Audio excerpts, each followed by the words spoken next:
Hi guys, my name is Melissa Flores, also Misty Flores, and I stream on Twitch. But before I did that, I was a Power Rangers executive for about 10 years. And so for Power Rangers Day, I got together a couple of my friends and we put together a really special stream, which was a replay of Power Rangers Shattered Grid live. Recently, there has been some interest in seeing it on YouTube, but keep in mind, this is going to be a straight Twitch stream, so you're going to be seeing a lot of alerts pop up. You're going to be seeing us talking to chat. We're going to be asking questions from chat, so don't expect a straight replay. Even so, it is a really fun event. I really enjoyed doing it. Thank you so much to Kyle and Michael and Brian Ward from Shout Factory who made it possible for me to show this to you guys. And enjoy. Bye. All right, Michael, while we're waiting for our other friend, do you want to talk about what we're going to be watching today first? Oh, yeah, okay. So, at some point before, I guess just before Power Morphicon 2018, they announced a bunch of Power Rangers who were going to be there. And I made the mistake of saying to Kyle Higgins, who wrote Shattered Grid, hey, you've probably got, like, enough of the people who were there to do a table read. And Kyle was like, it's too much work. We'll never do it. So we did it. And luckily some people recorded it. And here it is what we're going to be watching. That's the very condensed version of that story, by the way. I could make that story go much longer, but it's the really sort of tight version, I think. I mean, I can also add a little bit more color to that. I'm going to be honest, I didn't get it at first.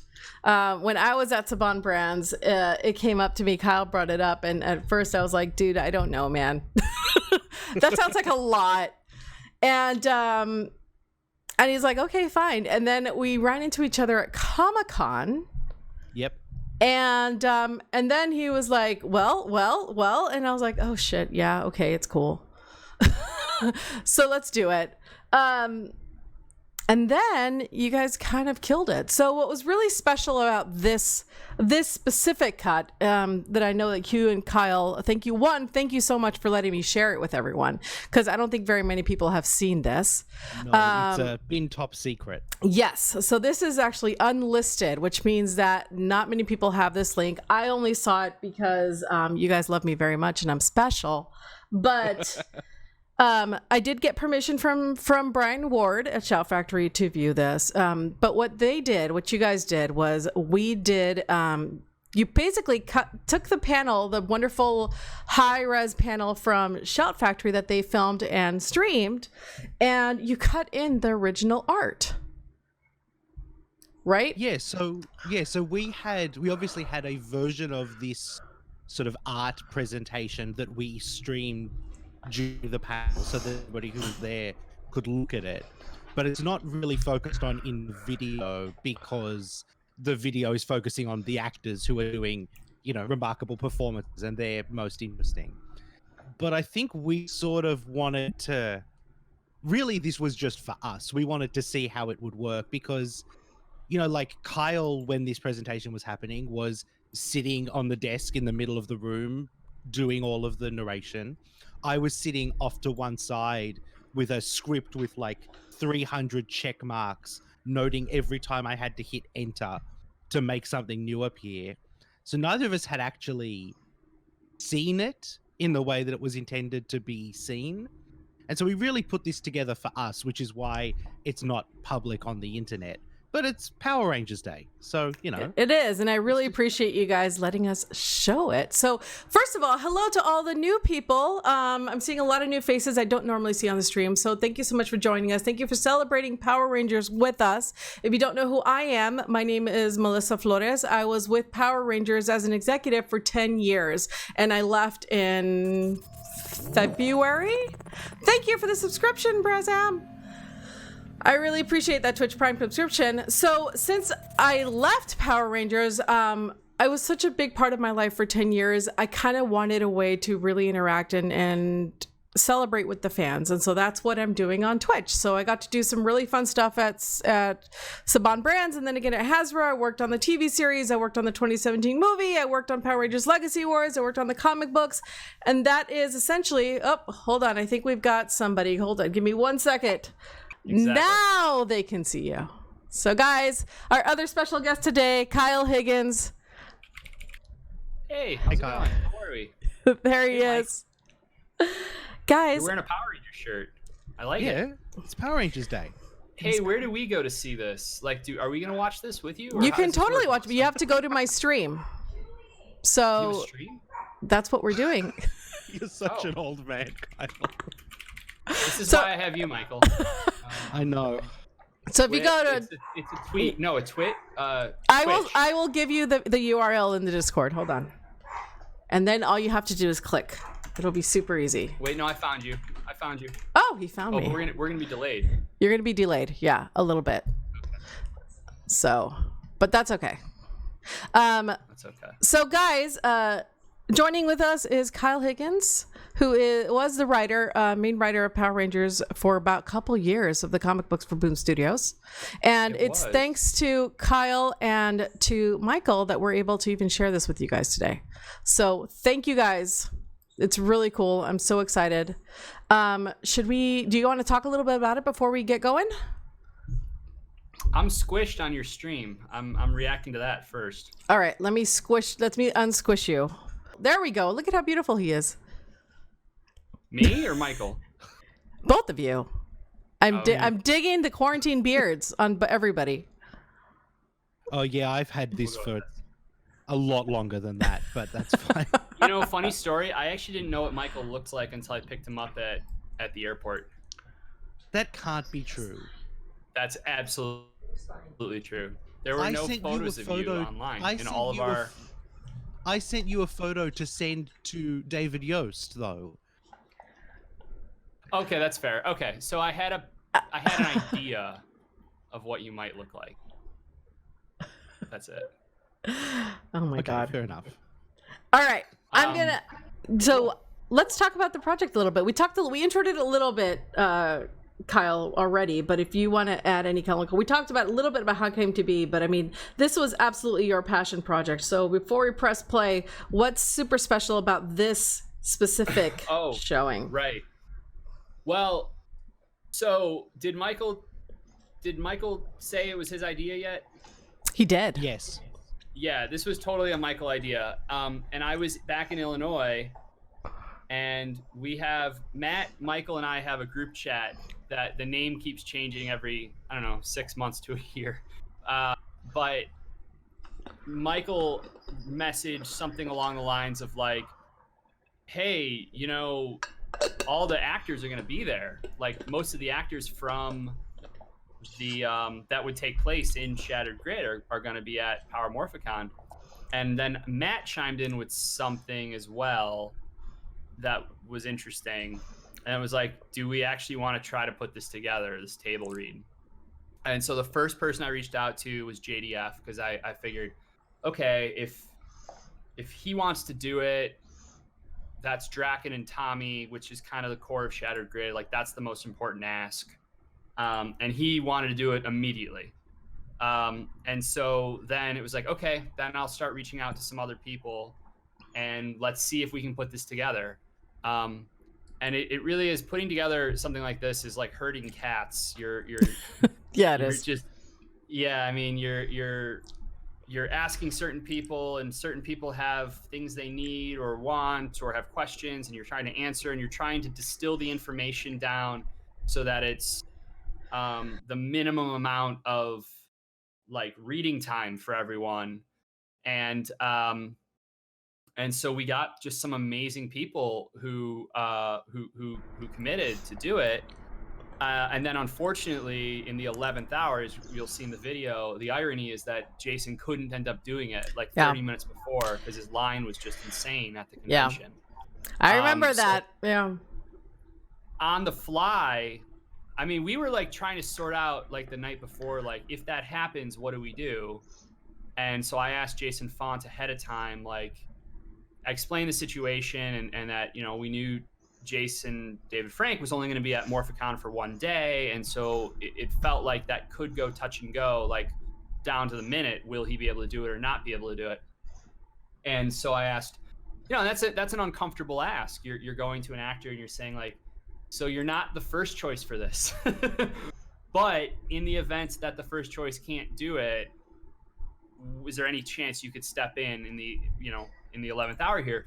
And so I tell that story because a few things had to happen right in a row, like within 30 seconds.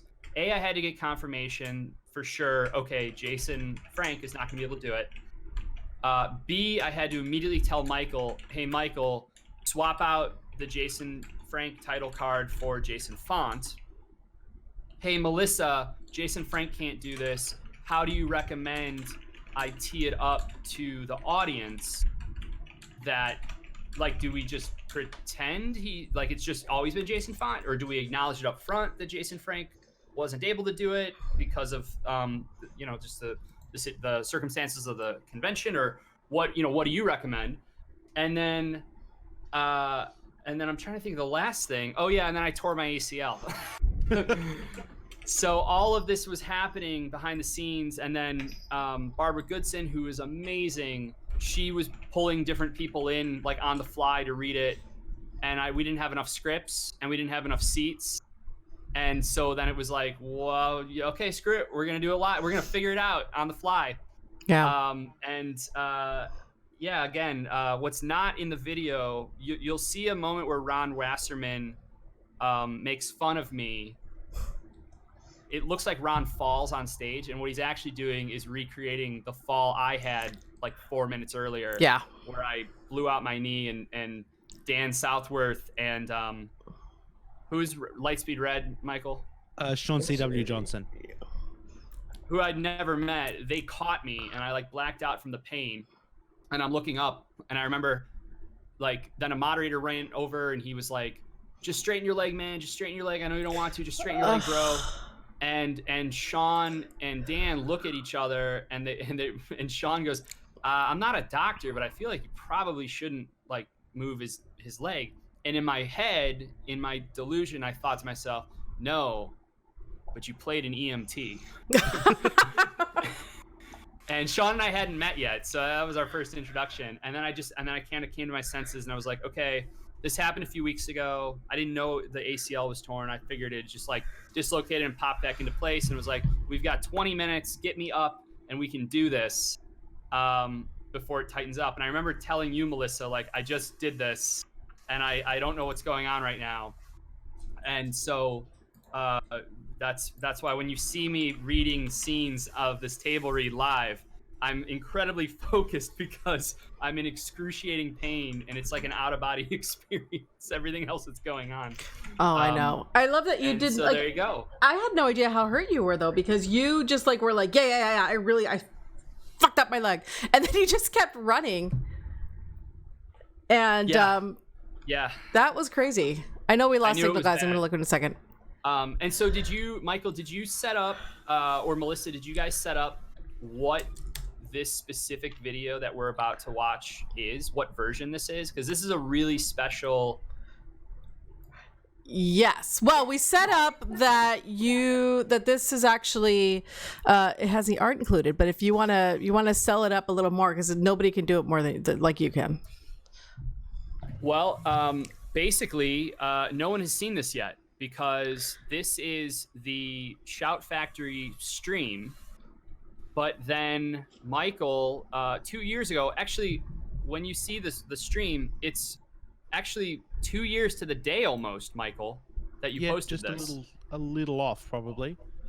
And by like a day or two, Michael downloaded the Shout Factory stream for us, just me, Matt, Michael, Melissa, and he cut in all of the artwork that he prepped for this. That's the other thing to really talk about here, is everything you see here, Michael made all of this. So we got high-res PDFs from Boom where we stripped the lettering out, and then Michael created all the images in InDesign.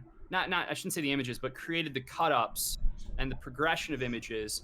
And then we had a locked script that actually down to the night before, Matt and I were tweaking it in the hotel room. Yeah. But Michael was going through the script and marking, here's where I hit next slide, here's where the next slide comes in, etc. And so then after the event, when he had the stream on his computer, he just recreated that with the graphics in Premiere and cut them in. And so for the first time, you're going to be able, everyone watching this right now is going to be able to see what the event felt like to be in the room, where you were hearing the actors' performances, but you're seeing the art, the amazing art by Daniele Di Nicolo and Walter Bayamonte and Diego Nieves, I think Tony Silas. There's a few others in there as well. There's a and Dan so Mora. And Dan Mora, of course. And so yeah, I'm really excited that you were able to pull this together, Melissa, and what a cool way to show this for the first time. Yeah, well, I mean, obviously I wouldn't even be able to do this without you guys, so thank you. I should say, Melissa, just before we jump into it, yeah, I don't know if people know like how instrumental you were in getting some of these actors together to do this. There are cast members who were your suggestion, and then on the night there were a couple of people who were meant to be there and were not there, and then you disappeared for a minute and suddenly they were there and they knew exactly what they had to do. So we also could not have made this happen without you. I appreciate it. Though to be fair to Kelson, he showed up all on his own. I went looking for him. I actually couldn't find him. I wasn't going to name him, but that's fine. Yeah, Kelson actually made his way there all by himself. It wasn't, I didn't find him, but It was my first time working with you two, and I was very happy to do it. So thank you. I will admit, like, I was so impressed with them, you guys. Like, remember, I'm an executive. Sometimes I can get a little in my head. I know this about me. That's my job. My job was literally to think about everything that could go wrong at any given moment, and let the creatives be creatives. But what I did love is, like, one of my major concerns about this was that it was going to be too long. And I don't know if it was you, if it was Matt, I don't remember, but I do remember you guys, during the live read, every 5 minutes, you were like, 15 page, we're at page 15 now. And I was just like, oh, you guys are so sweet. That was you. That was totally Michael. That's totally I loved it. It was like, these guys are the best. I love that they remembered how concerned I was about time and are like letting me know. and that's, I think that's the last thing I want to add before we jump in here, to give the people what they really came here for. That's one of the best things for me to come out of all of my time doing anything related to Rangers. And it feels very apropos that my favorite thing to come out of working with Power Rangers is the relationships. Agreed. Like, I met Matt and Michael because I did an interview with Ranger Danger and the announcement of issue 0. And now not only is Michael my editor on all my creator-owned books, but Matt and I are co-writing Ultraman together at Marvel. Woo! Melissa and I met through Rangers, and we were never antagonists, but we took us a while to get to know each other. And the fact that, like, we've all kind of moved on from Rangers, but we all still have these friendships. Sorry, as my cat goes screaming behind me in the background. It's like living with a little demon. It's like that feels very on brand for Power Rangers, and it's really cool that, to me, like, we could do this right now, and it's an ungodly hour for Michael, and he didn't even hesitate to jump on. It's amazing, guys. I literally put this together yesterday, and it literally was. We'll tell you how cool of a guy Kyle is, and Michael is. I texted Kyle yesterday, being like, "Hey, remember that thing you showed me? Can I show it?" And like immediately he was like, cool, yeah, that's sweet. And then I was like, you think Michael would want it? He's like, yeah, okay. And so I texted him like, hey, it's 8:30 tomorrow, your time, you want to do something? And they were on board immediately. So thank you guys so much. Thank you to all the people in the chat right now, like, Toku Chris, Trekkie, Moira, Robert Blender, Lionel. You guys, so happy to see you here. Honestly, to Kyle's point, one of my favorite things about continuing in the community is the relationships that I've made because of it. So thank you guys so much. Should we get going with our Shattered Grid? Yeah, let's do it. Cool. Okay, so at the end of the Shattered Grid, I will start a giveaway at some point in between for this Boom Studios t-shirt, and then we'll start the giveaways going through. So I'll let you guys know what that is. But for now, I'm going to press play. What's up, George? Let me know if you guys can't hear it. How was your Saturday? So for those that don't know, my name is Kyle Higgins. I am the main series writer of the Mega Boom Studios hit Shattered Grid. And we're here today for a very, very special panel. We had one change before the panel, unfortunately. Mr. Jason David Frank will not be able to join us. However, we have someone very, very exciting playing Tommy Oliver and Mr. Lord Draken. So we're here today to celebrate 25th anniversary of Power Rangers. Mr. Lord Draken. However, with our 40-page, double-sized one-shot finale coming out in 2 weeks, I am actually leaving the book. Truckee, thank you for the subscription with Twitch Prime. Before that issue comes out, I thought it would be a lot of fun to do a bit of a recap for all of you so that you are properly primed for the mega finale that is going to blow your minds.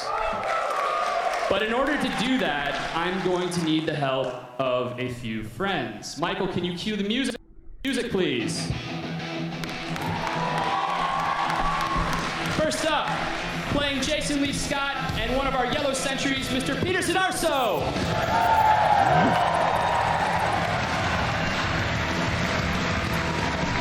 Bringing Kimberly Hart to life, we have Meghan Camarena. You know her from Megaforce, but today she'll be Lauren Shiva and Trini Kwan, Miss Sierra Hanna. The man of multiple voices for Power Rangers, playing today Doggy Kruger, Alpha 5, Mr. Kelson Henderson. I still can't believe you put all these people together. Marcus Balkmeyer, and a Red Sentry leader, Mr. Paul what a Schreier. And they're all amazing. They're all so My nice. favorite skull, Mr. Jason Narby. Woo!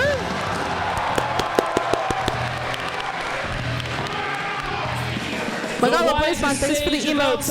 Mr. David Fielding as Zordon.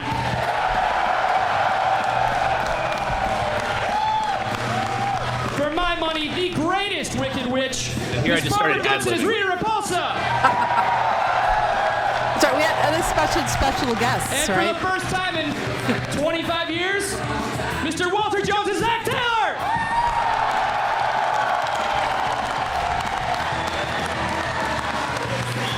One of your favorite Time Force Ranger, time-traveling Rangers ever, Mrs. Erin Cahill's Jen Scott. Ezekiel, thank you for the And Twitch Tommy Prime Oliver subscription. and Lord Draken, Mr. Jason Fox.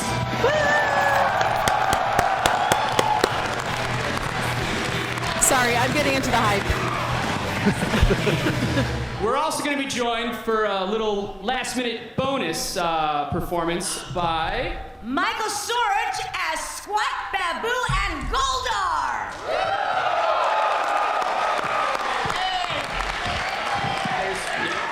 And Tom Weiner as... Finster. And somebody else. That I'm now blanking on. I love last-minute edition. Anyone working the con? Can we get a couple more waters up here if you have them? Yeah. Woo! Water! Hydration! It's here for hydration! No, anti-hydration? I knew you were a bunch of anti-hydration. And one more chair, please. Look at how full this convention floor was, you guys. Look at how many people were hyped over what you guys were Or you can doing. read it off of. Isn't that cool? Oh, it was like There, if you want to stand. it was like 1,000 people, standing room only. So, first and foremost, I want to give a special shout out and thank you to a legend of Power Rangers. He has created the sonic identity of some of your favorite shows, and all that music you heard here today, a very special new remix that was MMPR. It brought in some SPD. Mr. Ron Wasserman. Ron, will you please stand up?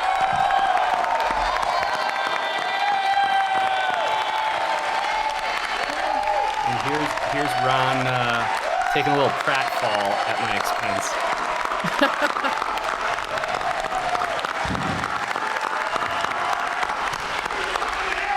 Ron, grab a mic real quick. So Ron and I met. Ron, how did I?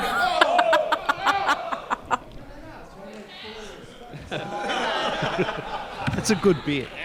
Yeah. So Ron, you and I met for the first time. How? You went in a bar in West Hollywood? Well, that's a different story. We met because of a very special collaboration. You guys may have seen it. It was actually a collaboration between Ron, myself, and To this day, I Jason actually Frank. don't know what he's talking And it's about. that collaboration that is actually the start of our story today. Yeah, he was in a mood, man. He was ready to give you some stuff. Isn't the smallest chance of victory enough of a reason for us to keep on fighting? The world needs us, right? Toku Chris, there were other Rangers in the back of the room? Take the world from evil. Stand by your allies. Wow. Never run from the battle. My mission is to bring you back. And this is Kyle's promo that he did for Shattered Grid. If you don't know, we can talk about it later too. Whatever we do, And actually, we have to do it together. both of you guys worked on this. Commander Kruger told Yep. me you're the best he has ever had. Till we meet again, Kyle. Yeah. Destroy them! Do we still have shields? Engines out. Activate. Ready. So many Rangers. So much potential. Squandered for so long. My lord, the generals are ready. They simply await your command. What's important to me now is my friendship with all of you. I don't ever want that to change. It won't, Tommy.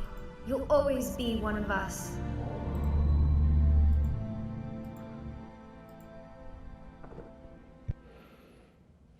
And it's time to set things right. We will invade their worlds. We will tear down everything that might protect them. And then, when it's too late, when they're powerless and alone, they will realize the truth. They could have been gods.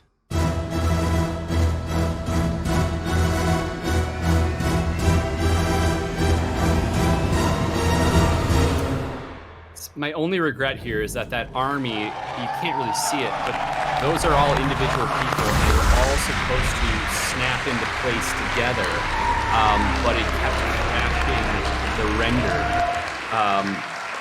with the compositor's whole Tommy setup, because it was just so many bodies at a 4K In this resolution. alternate world, So the Tommy effect has doesn't become a despot. quite happen the way that we had intended it. That's why we made a bigger deal of the ships rising at the end, just to show a natural escalation.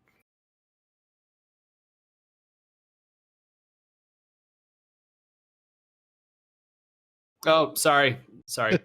I'm trying to get used to, like, we're delayed. We're watching it live in the stream, so I'm trying to say things earlier so that they time better. And now I'm hearing myself on the stream. Anyway. Yeah, no, you're doing great. So what we're doing, I just paused it so that when, so that you could talk a little bit about the fan film before we. Hi, I have a special dog guest. His name is Chewy. So he's very high strung. Is it Chewy? Yeah, Chewy, come here, Chewy. Come here, Chewy. How do you have Chewy? I stole him. Do they know you stole him? Yeah, they know I stole him. So this is Chewy, otherwise known as Meghan Camarena's strawberry. I always say that wrong. Girl 17's puppy. He's with us for a week, and we've been having that. We don't want to give him back, you guys. I don't know how we're gonna do that.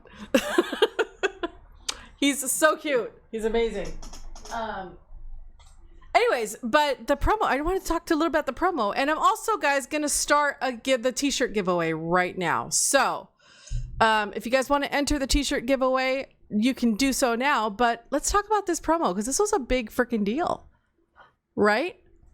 Yeah, so this was another one where, oh boy, this actually, I'm trying to remember the genesis of it. This came out of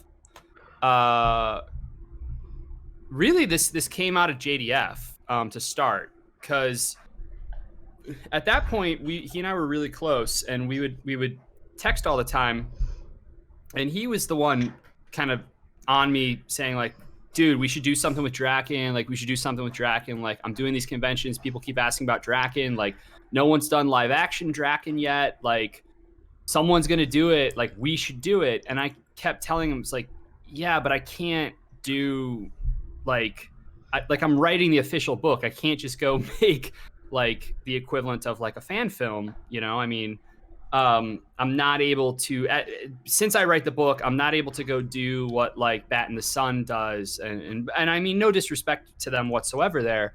But it was a trickier situation because, and when I did ultimately have the idea, because the second I said that, then like immediately I was like, I know what to do. It would be so cool. And using footage from different shows as if they're different worlds that he's going to invade, and this would be so great. And I immediately told Matt and Michael about it, and they concurred. That would be so great. But then when I brought it up through Boom, and then it got to you guys, Melissa, you guys rightfully pointed out, like, well, the tricky thing is, like, it has to be official because you're writing the official book. And I totally understood that, you know? Yeah. So it just became this conversation of like, okay, well, how do we do it? How do we actually pull this off? Everything from the clearances and getting the clips, which you were incredibly instrumental in facilitating, Melissa.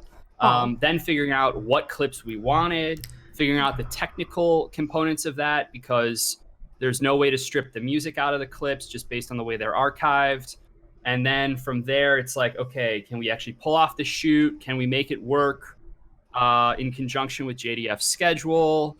Can I pull this off in post because it needs to go live before Shattered Grid issue 25 of the book comes out? Yeah. So it was quite a bit of coordinating.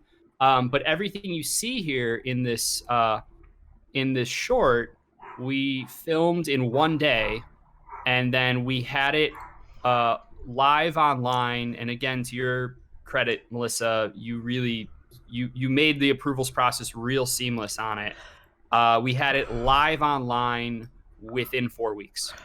So we filmed in one day, had the finished cut 2 days later, had a rough cut the next day, but had the finished locked cut 2 days later, and every shot's a visual effects shot. So we did it all in less than 4 weeks for not a lot of money. And I remember the night before it went live, I got out of the color grade. It was like 1 a.m. My DP, Michael, was with me, and we were standing on the sidewalk somewhere in like Sherman Oaks.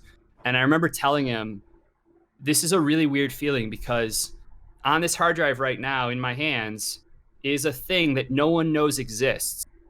Yeah. No one knows exists. But I know that this time tomorrow, it will be seen by a lot of people. And it was a really weird kind of like calm before the storm moment. Like, to know you have something that normally when you're making independent stuff or you're making short films or whatever, you're so desperate to get people to watch it in any way, shape, or form. You just hope someone will watch it. Yeah.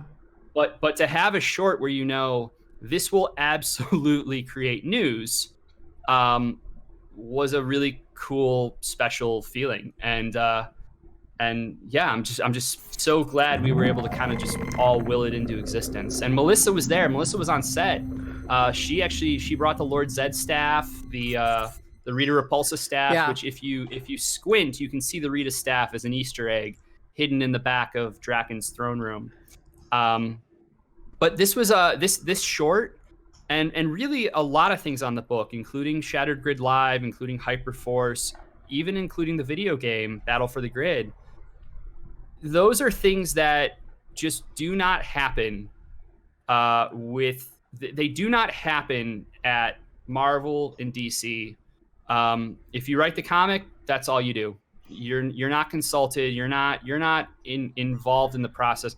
Hell, even some creator-owned books. I know creators who have sold their books for film and TV, and they're cut out immediately of the process.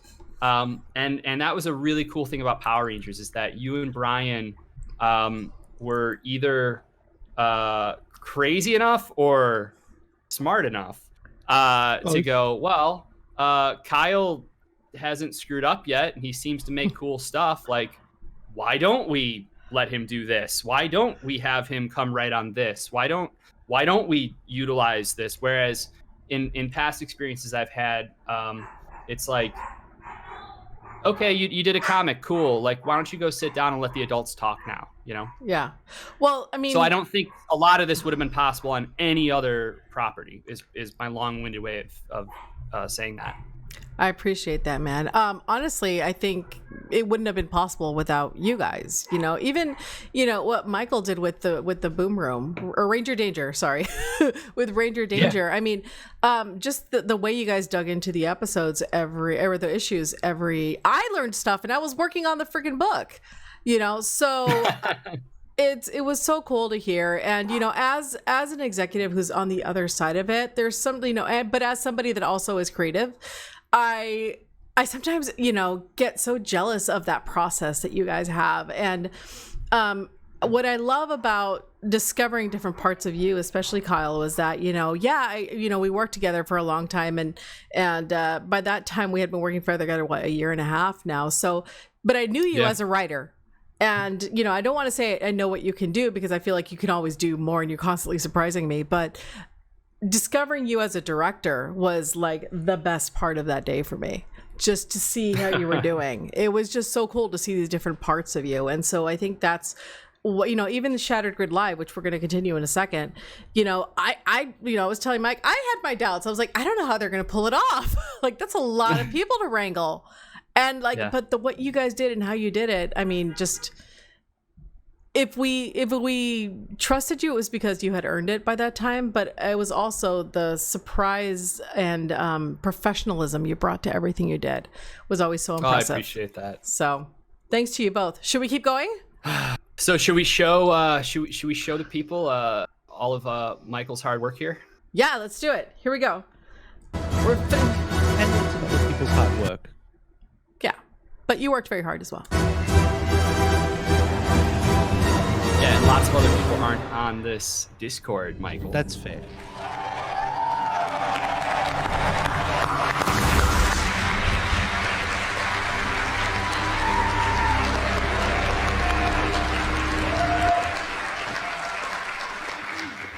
Tommy Oliver, but not the Tommy Oliver we know. In this alternate world, Tommy has become a despot, ruler of the entire planet.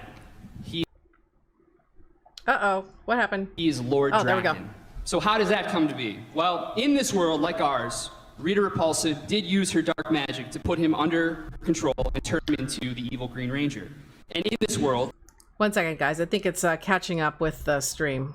Like ours, the Power Rangers were able to break that spell. No. This is actually baked in. Sword of darkness. Oh, this happens? Okay. But although the spell was broken, this version of Tommy didn't accept the Power Rangers' extended hand of friendship. For once, Instead, it's not me. He ran from the Rangers, from Rita, from everyone. They open on the roof of a Tokyo skyscraper at dusk.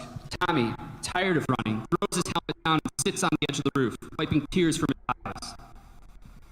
I know you're hurting, child, but trust me, this has all been a valuable growing experience.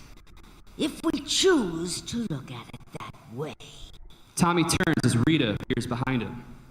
You. It's good to see you again, Tommy. Is that what you think? Of course it is. And you should too. You made me do terrible, terrible things. You manipulated me. Oh, the spell was unfortunate, yes.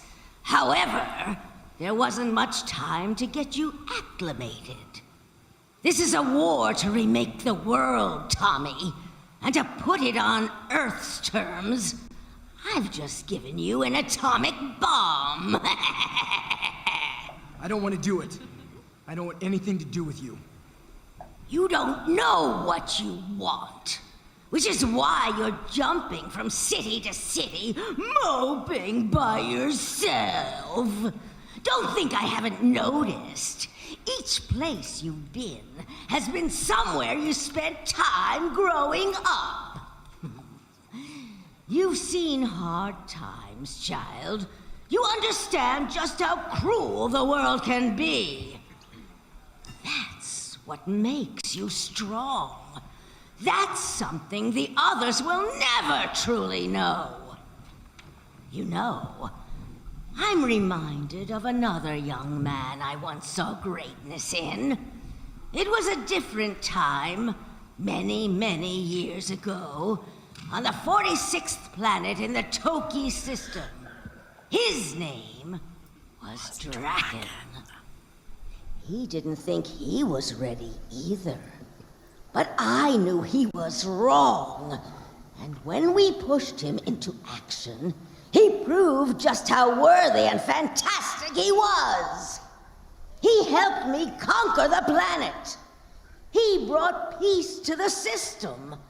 A peace that still stands today, long after his death. She leans in, going for the hard sell. The world doesn't need multiple leaders. It needs one. It doesn't need multiple rangers. It needs one. You were my choice, and you always will be. We can do great things together, Tommy, if you're open to it. Draken. You like that name? She's so good. One ranger should have a name that befits him, shouldn't he? Oh, I couldn't agree more. And with that, Rita and Tommy teleport away. Moments before Jason and Zach arrive, having traced Tommy's energy signature. They look around, but there's no sign of him. Anything? Nope. We gotta find him before Rita. Otherwise, who knows what might happen.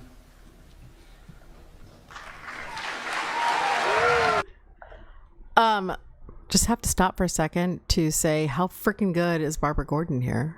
Is she Goodson? Did I mess up her name? I do that a lot. Either way, Barbara's amazing, and so glad that we got to see her. Also, thank you, The World of Hollywood, for the subscription. What's up, man? All right. Oh yeah, she's great, and she actually she asked for the script ahead of time, which because I'm trying to think now. Oh, that's right. So I emailed the script to everyone when it was really close, but explained to them that I would have a locked version like on the day, maybe the day before, because we were still tweaking and refining. And so on the morning, on the day before, Barbara asked me, she said, please, can you get me the script as soon as possible? And I said, sure. So the day of Shattered Grid Live, the convention opened at 9 a.m., something like that. Yeah. So at 9 a.m., I walked in with the scripts, which I had printed at Kinko's and everything, which was all their whole ordeal. I mean, we were doing it during Power Morphicon, getting them printed, getting them ready, and then highlighting them all. That was the other thing. We spent a whole night in the hotel. Actually, I don't know if I was there for that, Michael. You weren't there. It was me and Matt.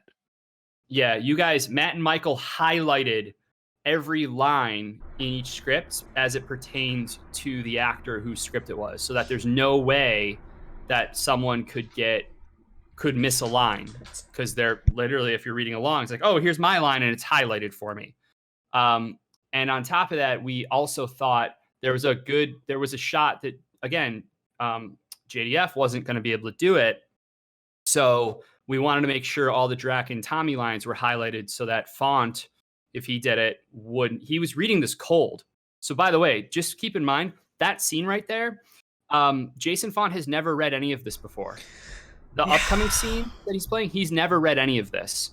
There's actually a moment when we first sat down. So when we sat down, the lights dimmed and the Shattered Grid promo film started. Walter, who's sitting next to me, elbows me and he goes, hey, how do you say, is it Draken or Draken? And I was like, it's Draken. But I'm also thinking to myself, why does he need to know that?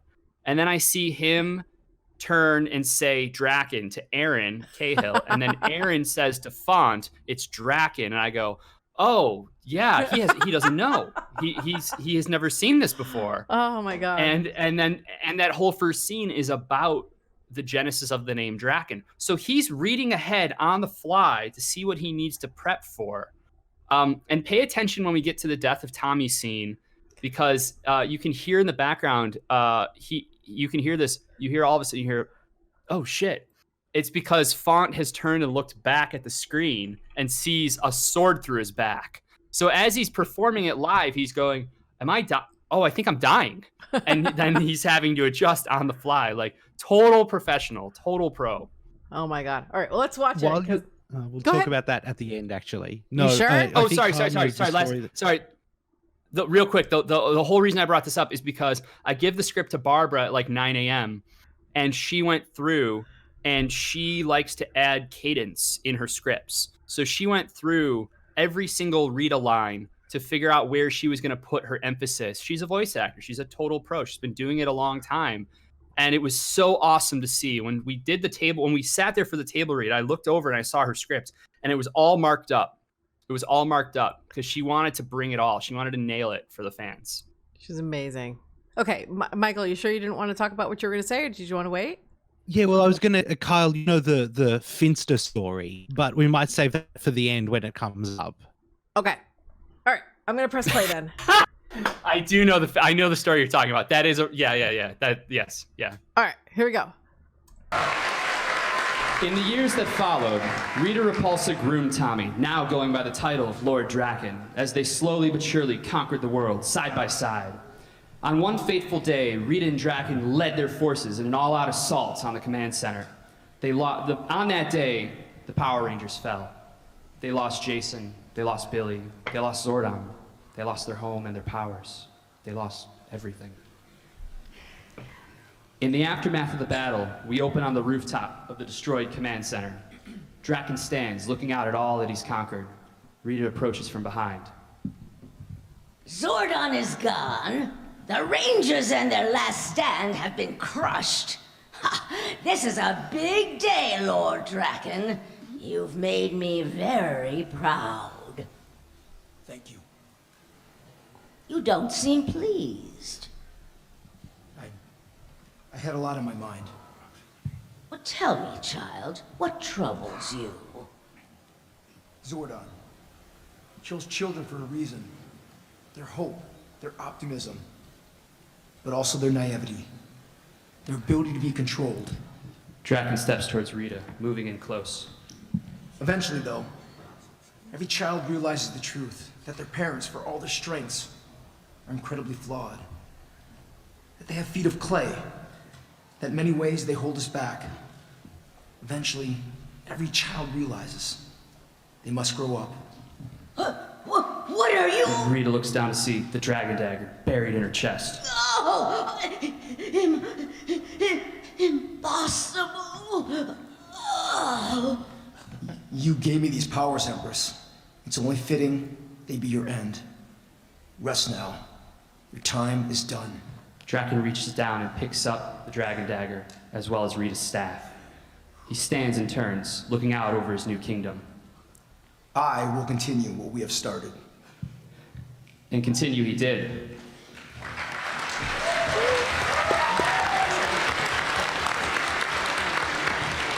Oh, it's so good. Using the power coins he stole from the Rangers, he created a new army of Ranger sentries who paved the way for Lord Draken's kingdom to conquer and flourish.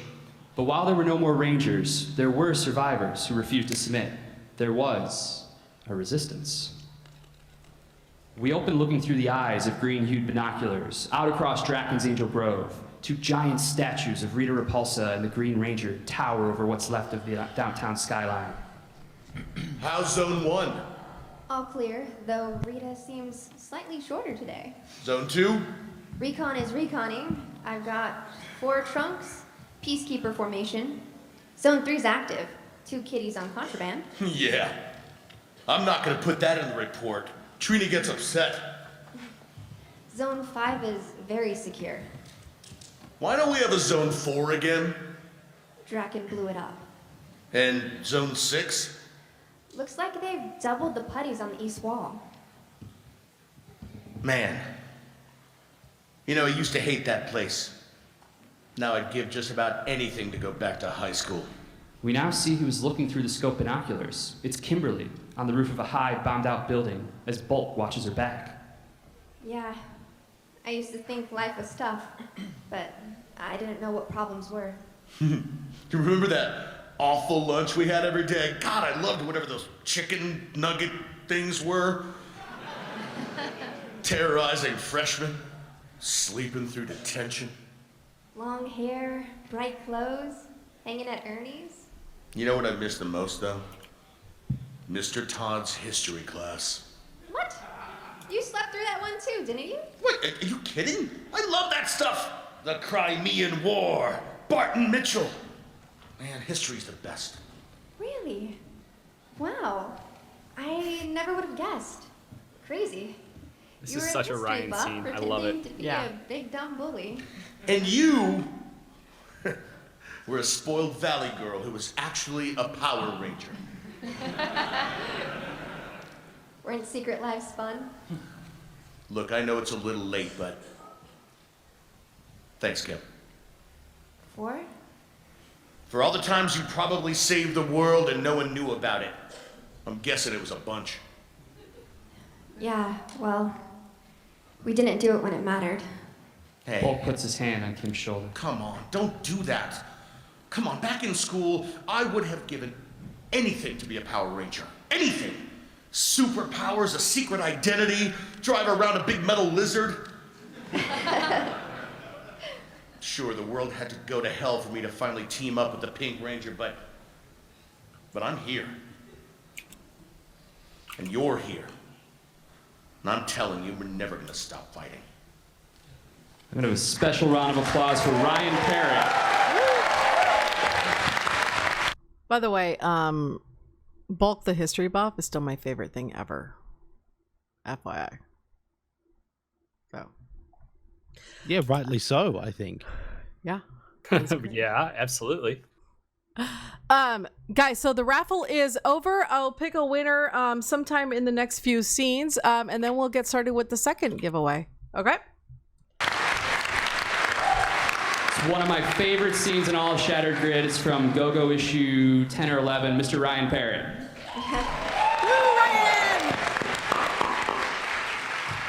So that's Draken's world, a place with few heroes and little hope. But our world is different. See, before Rita kidnapped Tommy Oliver, she tried something else, a different method. A method that started with the abduction of Zach Taylor. We open on Zach as he slowly regains consciousness. Looking around, he realizes where he is. Rita's prison, the dark dimension. He looks down at his hands, shackled. Oh, man. Suddenly, from the mist, Rita approaches. I'm sorry about the ambush, Zach, but you have my word. I come in peace. Somehow I doubt that. His shackles disappear. No tricks. If you check, you'll see you still have your power coin.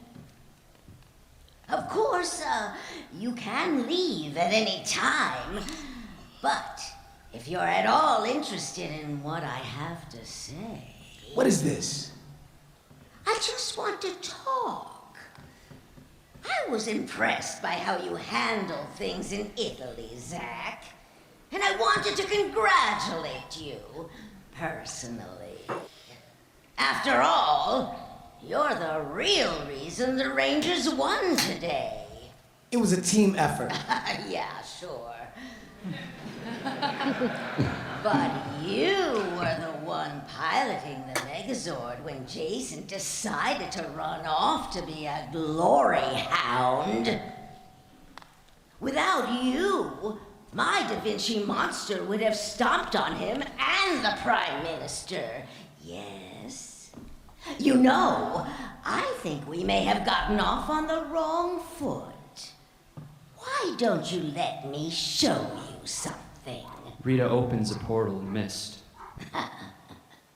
Unless, of course, you don't think you can handle it. Zach scoffs before he follows Rita through the portal into a strange new place. This is my palace. Well, part of it anyway. When you're trapped in a dumpster for 10,000 years, you come to appreciate open floor plans. Yeah, so, I'm supposed to feel sorry for you? I love that line. Another room. It's baboon squats. Inside, they're fighting over a toy. Babu, it's mine! Come on, let go!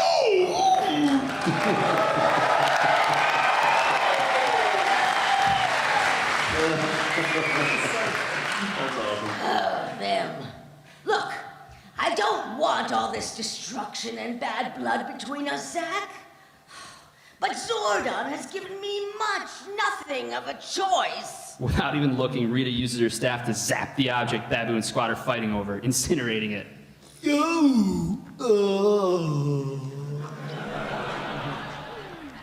That's kind of his thing.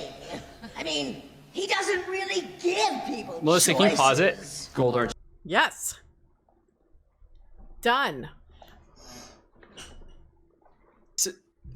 So funny little story here. We almost cut Babu and Squat out of let me mute this. There we go. We almost cut Babu and Squat out of the scene because they're not necessary. And we didn't have actors to do the parts. And a few days before the panel, Barbara emailed me going, hey, Kelson Henderson, or not Kelson, Michael, help me out. Goldar voice. Kerrigan, yeah. Yes. Kerrigan Mahan is going to be at Power Morphicon, and he's a good friend, and he's the voice of Goldar, and I see that Goldar has a few lines in the scene, and I really think Kerrigan should do this. And I was going, yeah, sure. Totally. But then when I connected with Kerrigan, it was so close to the event. The cast had already been announced. Kerrigan's like, I don't want to like ruffle any feathers or come in. Next time I'd love to do it. It's like, okay. So then we were going, well, maybe we'll cut, again, this bit of it out of the scene. And I don't know why we didn't. We kept it, but we didn't. I think our plan was Kelson was going to do a Goldar voice. Right. Is that right, Michael? I think it was Kelson was going to do Goldar, and I think we said Schreier and Navi would sub in for Squat and Babu. Yep, you're totally right. And when I have my big knee injury, and I'm in this haze, and I tell Melissa what happened, and the actors are all kind of like huddling around, and everyone's kind of waiting to go, and I'm trying to figure out, did the Zordon microphone, is it working right? What are we doing? And Barbara is like asking me like 100 questions. Bless her heart. And I finally said to her, I was like, Barbara, I just blew out my knee. I don't even know what day it is. Like, we're going to figure it out live. Because she's going, this is Michael. Is it Michael Zorich? Is that his name? Oh God, I can't believe I don't remember. Zorich, yep. Is that right, Michael? Yes. So she's like, this is Michael, and he was the voice of either Squat or Babu. So can you explain to him what the scene is? Is gonna. I'm like, well, it's on, and then he's like, well, what's the voice? Is it Squat, Babu? Oh, and the other guy? Oh yeah, I can do that. And he does it like Spot. I was like, great, killer. And she goes, oh, we need a Finster, don't we? Because Kelson was gonna do Finster, and I'm going, I don't know, as I'm like rubbing my knee. And he's like, oh, he'd be great for Finster. And he's like, well, what's Finster sound like? Oh, it was someone else. Who was the other person? There was a second person. This is how delusional I was in the moment. Yeah. And she's like, you'll do Finster. And he's like, well, what's a Finster? And she's like, well, it kind of sounds up in here. And he's like, oh, so it's up here. It's very proper-like. And she's like, oh, exactly. And they're like, okay, good. I was like, so we're good? We're good? Yeah, sure. We'll figure it out. Okay. So we get on stage, and one of them, you can see at the start of the video, comes over to ask me a question about a script or whatever. And I just said, I don't know, man, you're going to have to read off somebody else's script. I'm so sorry. But like, there's a lot of moving pieces here.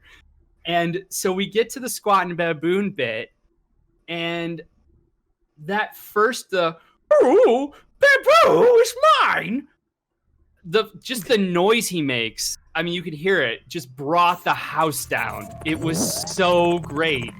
And I think I said to you and Matt afterwards, I was like, hey, real glad we didn't cut that stuff, huh? Oh my God. Yeah. Really quick, thank you so much. The World of Ha just gave 5 tier 1 gift subs. Thank you, man, so much. I really appreciate it. Thank you again to the fans. That's amazing. And everybody got some hyperscape emotes, so too, but I really appreciate it, guys. This was absolutely Also, not necessary, but so thankful.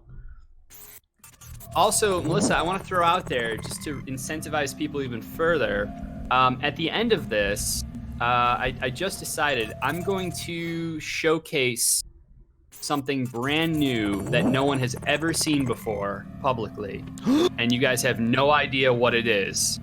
I know what it is. The cover. I know what it is. Can't I'm I, so Michael? excited. It's Power Ranger Day. It's Power Ranger Day. As your editor, Guys, I won't allow it. Let him do it. Guys, I need you in the chat right now to overrule Michael. Overrule Michael. Do you Tell him want he should to do it. see the cover for a brand new comic book series written by me that Michael will be editing? That is actually Melissa is doing some writing on it as well.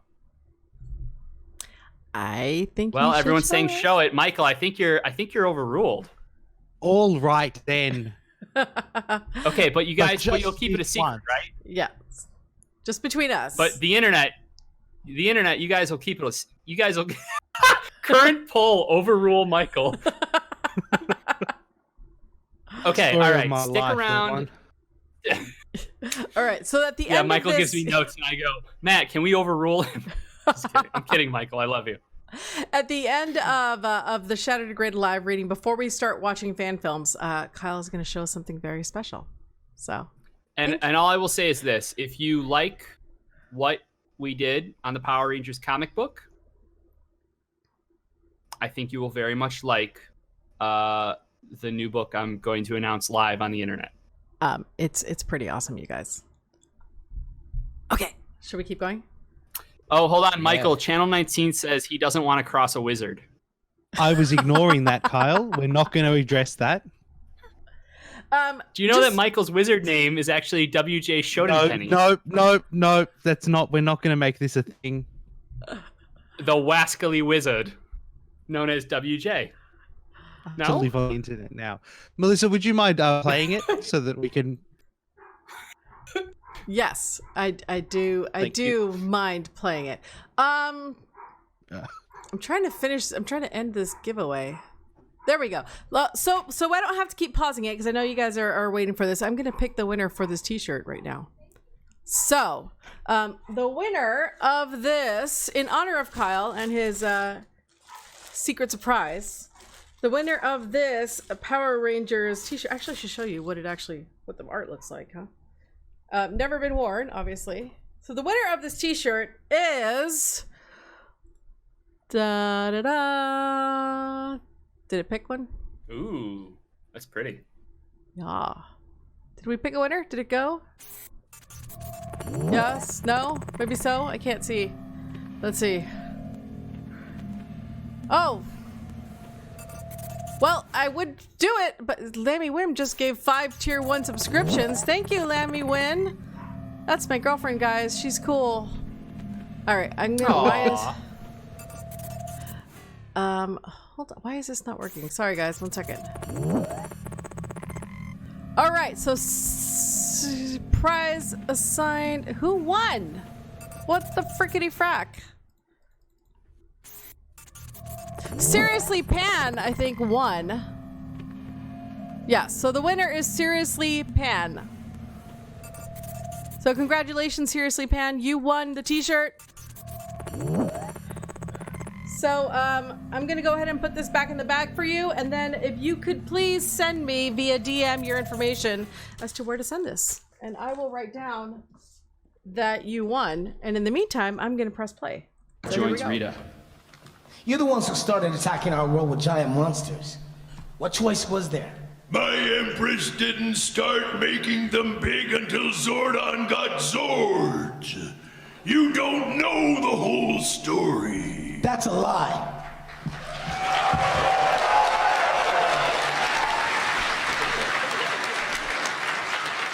They arrive Start in Rita's, doing me.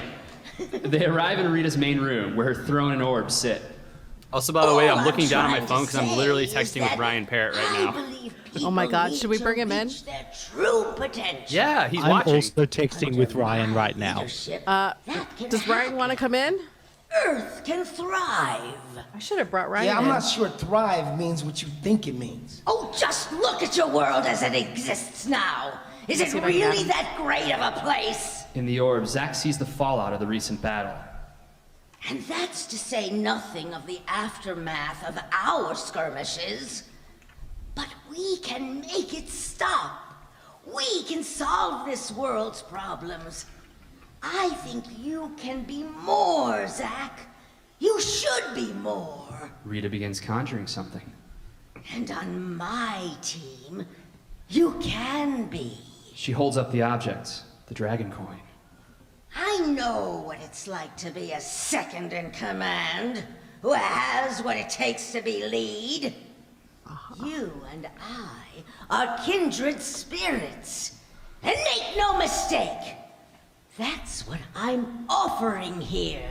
A chance to lead us to a better world. In the orb, Zack sees a Green Ranger standing in front of a cheering crowd. He takes off the helmet, revealing it's Zack. There's a place for rangers helping the people of Earth, Zack. I've never believed otherwise. But it should be the right ranger with the right guidance. And the catch is? No catch. Well... Except that the dragon coin brings with it unbelievable power. And in order to fuel you with it, you have to first part with your powers willingly. And you want me to turn against Zordon and my friends?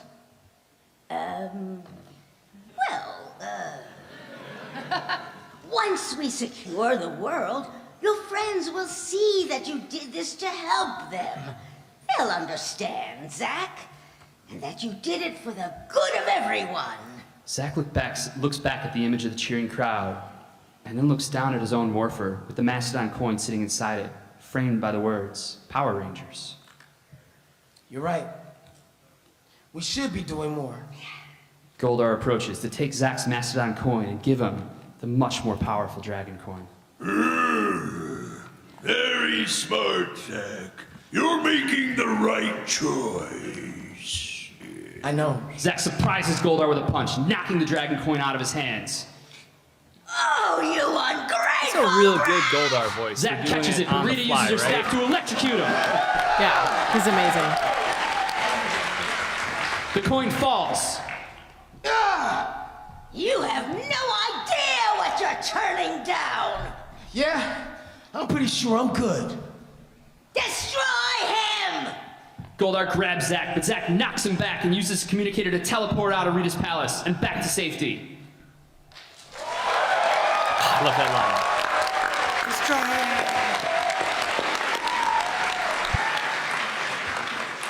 Of course, the consequence of Zack refusing Rita's offer meant that she would go on to kidnap Tommy Oliver and force him to become her Green Ranger. See, in our world, when the Rangers broke the spell that was cast over him, Tommy did accept their offer to join the team.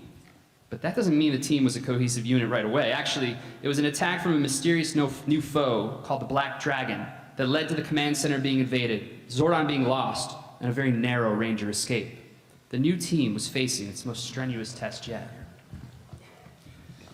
We open with the Rangers having retreated from the command center to the Pocket Dimension, a place outside of space and time.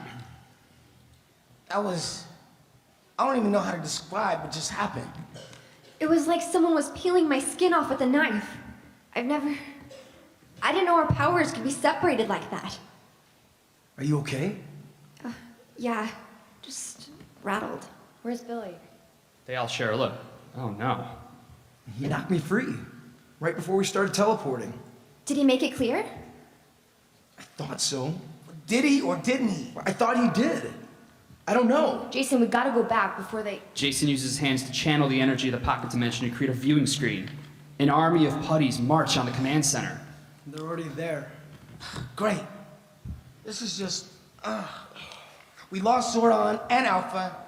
There's some dragon who can turn us inside out, and now he's got the command center, and the one who might be able to figure out what the hell's going on. Tommy, in all the stuff you've seen from Rita, the time you were with her, the hallucinations, all of it, is there anything that might tell us what she's planning, or what this black dragon actually is? Scorpina said the crystal charged on green chaos energy. And that's what opened the portal?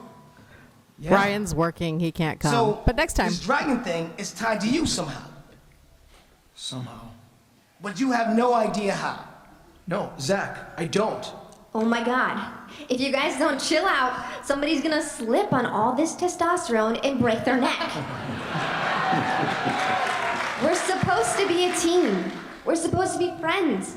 And one of our friends is in trouble. So why don't we focus on how we get him back, rather than everybody throwing shade, Yeah. Okay. Yeah. Trini walks over to Jason, who's still looking at the destroyed command center. Billy, Alpha, Zordon, we've never had to... I mean, this is as bad as anything Rita's pulled off before. I know. How are we going to get them back? Saving Billy, Alpha, and Zordon took a coordinated plan, a lot of bravery, and a journey across worlds. It also revealed that the man piloting the Black Dragon was Lord Draken. His plan? To start an invasion of our world, having already conquered his own. Lord Draken was eventually captured, but he subsequently escaped. And while the team nervously waited for his inevitable return, Tommy and Kim decided to enjoy the quiet time as best they could by going on a first date. Oh, here it comes. That was a very knowing hush that fell on the crowd. We open at night in downtown Angel Grove as Kim and Tommy leave an old movie theater. Okay, but like, it was totally different. It was a totally different movie than what I was expecting. Neon Speed. About as Hollywood cliched as you can get. Hey, sometimes it's nice to watch other people save the world. And all things considered. It might be weirdly topical. Maybe. I know it's weird to try and have fun with everything else that's going on. A little.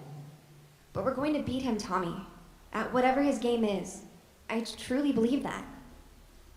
I do too. Anyway, I had fun. It was a good first date, for sure. He leans in to kiss her.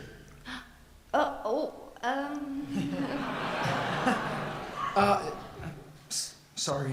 No, it's, I don't know, I kind of want to go slow, if that's cool. Are you kidding? Megan, I want to steal your dog. Can we maybe do something again sometime? Definitely. Hi, Megan. I'll talk to you tomorrow. Okay. They head off in opposite directions. Oh, But as Megan's Kim in rounds the the corner, Discord. she starts to second guess. Yeah, Megan's in the chat. So Megan, who is the voice of Kimberly in this stream, I didn't want to call her out in case you wanted to sneak in, but hi, Megan. We love you. We miss you, and I love your dog. Please give him to me. Okay, we'll continue. Stupid. That was so stupid. I should have kissed him. I wanted to kiss him. Walking down an alley, Tommy shakes his head as well. Awkward, Oliver. Why rush that? You so didn't have to. I want to kiss him. I want to kiss him. She runs back the way she came. Tommy! Tommy turns, hearing a voice. Tommy. Huh? Who? You get it, Megan. Draken pulls Saba free and raises the green chaos crystal used to open portals between worlds. It's glowing with supercharged energy. Do you see, Tommy? I told you. When it matters most, your friends will not be there for you. Tommy! What did you do? Pterodactyl! Kim fires arrows at Draken, who dodges as he charges at her. Get away from them!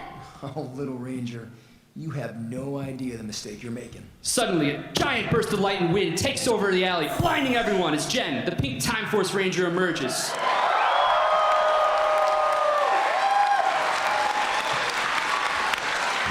She's sparking with chronal energy, rapid firing her vector weapon at Draken. Who are you? No time! Start firing! The two pink Rangers unload on Draken, who's starting to weaken. He holds up his chaos crystal, opening a portal. Hold! Where? It's a portal. It's back to his homeworld. It doesn't matter right now. Tommy! Kim drops to the ground, cradling Tommy's head. So that's what she meant.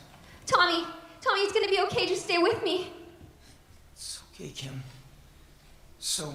Tommy, stay with me. He's not breathing. There's no pulse. Kim turns to Jen, desperate, but Jen isn't looking very good either. Do something. It's too late. He's gone. No, Tommy, wake up. You have to wake up. She shouts into her communicator. Help! We need help, Tommy. Please, don't be gone. Please, don't be gone. But Tommy Oliver was indeed gone. And the Rangers... Okay, pausing for a moment just to talk about Meghan Camarena, who's so... Oh, hold on a second. Well, then we have to drag her in. I mean, I think she might not be available, but we can try to find out. You know, are you camera ready, Meghan? Can we? I'll give you back your dog if you come back. Do it for me, Strawberry. If she's here, even let me text her. Oh, she's here. While you do She's that, here. I guess I should say, like, so we didn't know when we were planning this that Meghan was going to be at Morphicon. It hadn't been announced yet. And so That's true.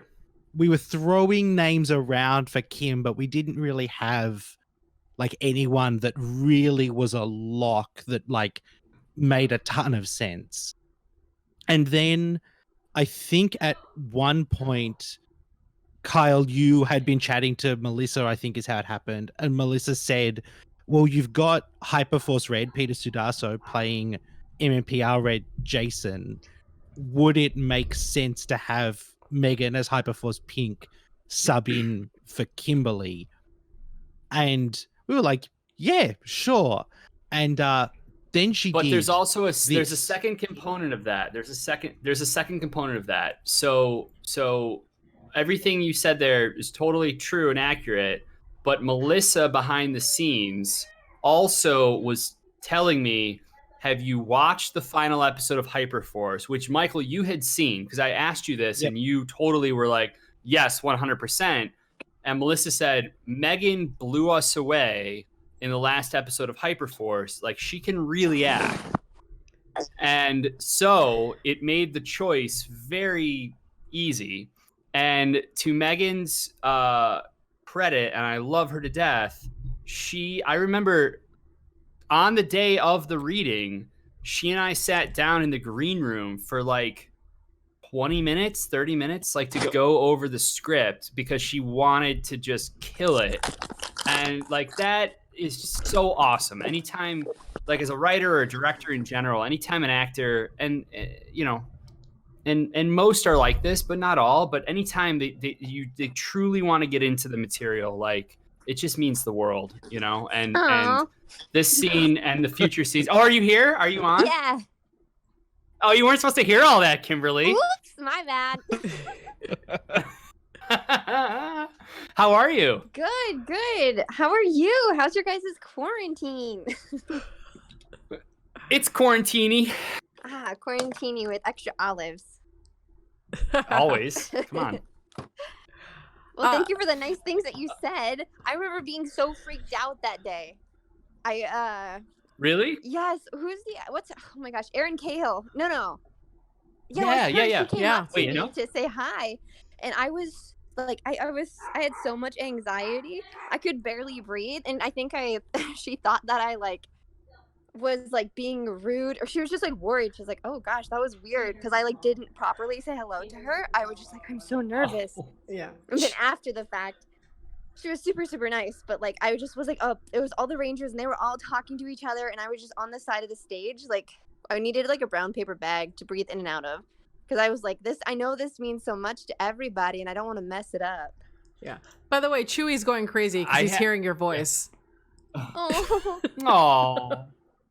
I had a similar reaction, Megan. Like even in a weird way, the knee injury that happened like 2 minutes beforehand. I know. I don't want to say it was a good thing, but like sitting there and hearing all of these actors that I grew up with their voices in my head, hearing them play these characters again, but not only playing these characters, but saying lines that I wrote was incredibly surreal. And I remember, and I told her this afterwards, our amazing editor, Daphne Plebin, was in the audience with Goni Montez, who did all of the amazing, and still does, I think, the Ranger helmet covers, and Michael Mazzio, who I think I said his name right, or maybe it's Macchio, who was the assistant editor at the time on the book. They were in the audience, and I kept looking up, trying to make eye contact with Daphne, and we kept missing each other because all I could think is, oh my God, it works. Like these scenes work. Yeah. Like, and hearing them performed by you guys and all, and to hear, and we haven't gotten it to it yet, but when we hear Walter Jones do Zach versus Zach, it was like, oh my God, like it's just like goosebump inducing. And I had definitely a freak out moment that was then immediately tempered by like the excruciating pain that I was in. So I guess that's one version of dealing with anxiety. Oh yeah, like help, the adrenaline helped. I remember you got off the stage and you're like, I just messed up my knee. And I was like, oh no, are you okay? And you're just like, it's fine. Jump back up on We stage. all went and had a lot of bourbon at the hotel bar afterwards. Yeah. That was and I a just good cried. Oh my God. It was a real good night. It was great. Oh, well, I mean, considering the part was just so freaking demanding, like, honestly, like, I wasn't kidding when I said, like, the final episode of Hyperforce, Megan's funny. Like, we all know this. Megan's always funny. We know this. More. She's mean sometimes to me, but whatever. She's also very funny.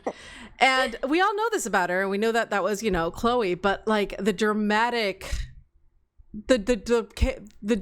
acting that came from you in Hyperforce, but particularly the final episode of Hyperforce just blew me away. Like I remember actually writing to Brian being like, if we ever do anything else, we need Meghan in it because she's just so freaking good. And then and she played Kim in our video game as well, and we got to do sessions with her, which was awesome. Yeah, legit. Like, just want to say thanks for giving me a chance and believing in me, because to this day I don't think there's anything better that's happened in my life than becoming a Power Ranger and having those moments, being in a video game, being a girl who loved playing video games her whole entire life, being able to be the voice of one, but not just any other character, but the legendary pink Power Ranger written by you, Kyle. Like, I feel like you give Kim new legs. She's a completely different person than, like, the TV show Kim that we saw, who is great and amazing, but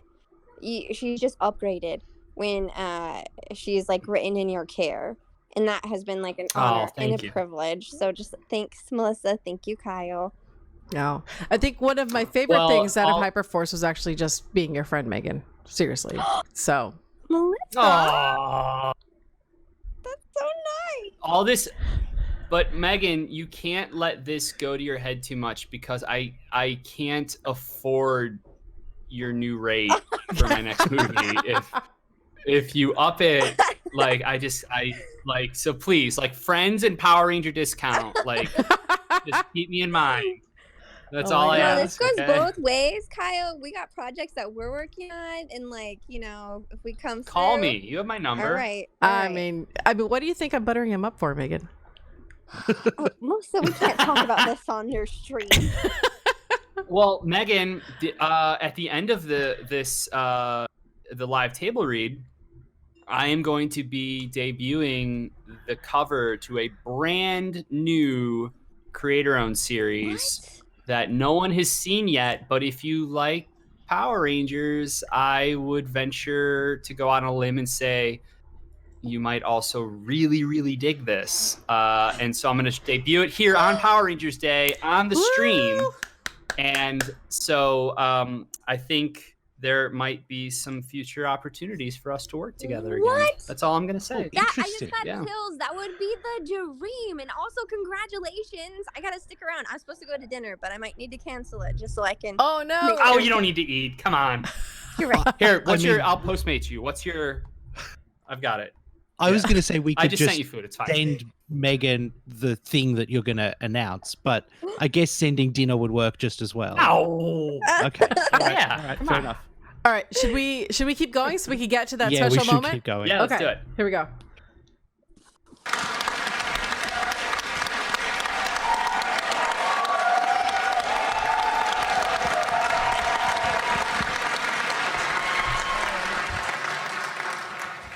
And the Rangers barely had time to bury their friend before Jen recovered enough to explain the situation. While the Rangers had just suffered a terrible loss, the consequences of what had transpired were far worse than they imagined. Inside the command center, Jen Scotts addresses our Rangers for the first time. My name is Jen Scotts. I'm the leader of a unit called the Time Force. You're a Power Ranger? Yes, one day time travel is going to become possible, which means there'll be a need to regulate it. That's where we come in. I was from this world's future, but I'm not sure if that's still the case. Things are a bit broken. My team and I detected a Nexus-level fracture spreading across dimensions. Our only shot was to take the Time Force Megazord inside the split and try to use the gravity cannons as stabilizers. But there was a surge and I took an emergency transportal device while my partner, Wes, bought me enough time to use it. To trace the energy signature and travel back to the furthest point possible, to where our scanners say things here began to break. Sorry, you keep saying that things are broken. What exactly does that mean? Jen presents a hologram map.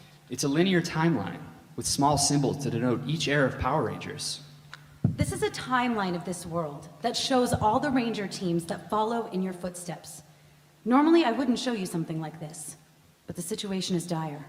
There are Rangers after us? Oh, yes. Not to get too sentimental, but you guys are the greats. You influence hundreds of future Rangers. But now, as you can see, the map has changed. How does that happen? My team and I had a theory that in order to protect itself, the grid had fractured this world. It broke each era into its own sort of pocket universe to protect from paradoxes and casualty. But in doing so, that means it's placing every other universe at risk. Think of the entirety of time and space as existing on a plane of glass. If you crack it, the glass still holds its form. But if the cracks spread and get too big, they start to compromise the overall structure until the whole thing falls apart. I believe this world is just the initial crack. Whatever happens next will lead to the proverbial shatter. Which is what you and your team saw. Yes. And the energy signature I followed back belongs to whoever that was that killed Tommy Oliver. His name is Lord Draco. He's an older, alternative timeline version of Tommy. It's a long story. You have to try again. What? You're a time traveler, right? You can try again. We can all go back. Just a few days, when Tommy was still alive. He was... When we... Oh, Meghan, we can still save him. I'm sorry, Kim, but it doesn't work that thank way. you! Now that the timeline is broken, I can't go further back. What's happened is in the past. It's locked in place. All we can do is try to stop whatever is coming next. Look, Meghan. I know you're all grieving, but we have to dig deep. There was a shape inside the Nexus fracture, a being that felt so powerful and has an energy signature that matches this Lord Draken. We have to find him and stop him before he puts all of existence at risk. As if on cue, Jen's words proved prophetic.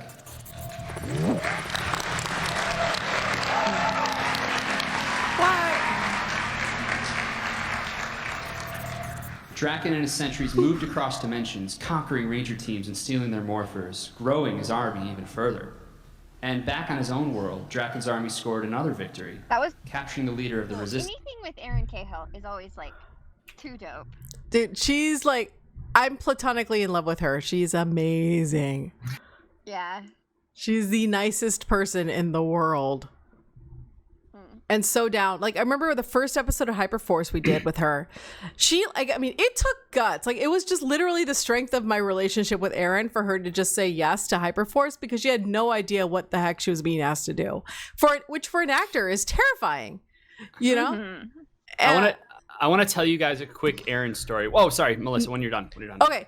And then just really quick, literally, she just showed up and she's like, where's my script? I'm like, there is none. She's like, oh, okay, so what am I supposed to do? And I'm like, and Malika like walked her really quick through, and she's like, oh, I've never played D&D. She's like, okay, well, it's not D&D. It's just a role play. It's okay. Just like, roll the dice when I tell you. And you would never know. Like, she was so professional. She owned it. Yeah. And by the end of it, I was like, any notes? And she's like, yeah, next time just maybe prep somebody a little more. Oh my God. But she just had in the sweetest, kindest, most amazing way. And I'm so grateful to her always. What were you going to say, Kyle? Well, I think the last time I saw her was at the Power Morphicon Express show in Houston last year, 2019. Yeah. But before that, so we did this, and then this was, maybe we hadn't done this yet. Now I'm trying to remember.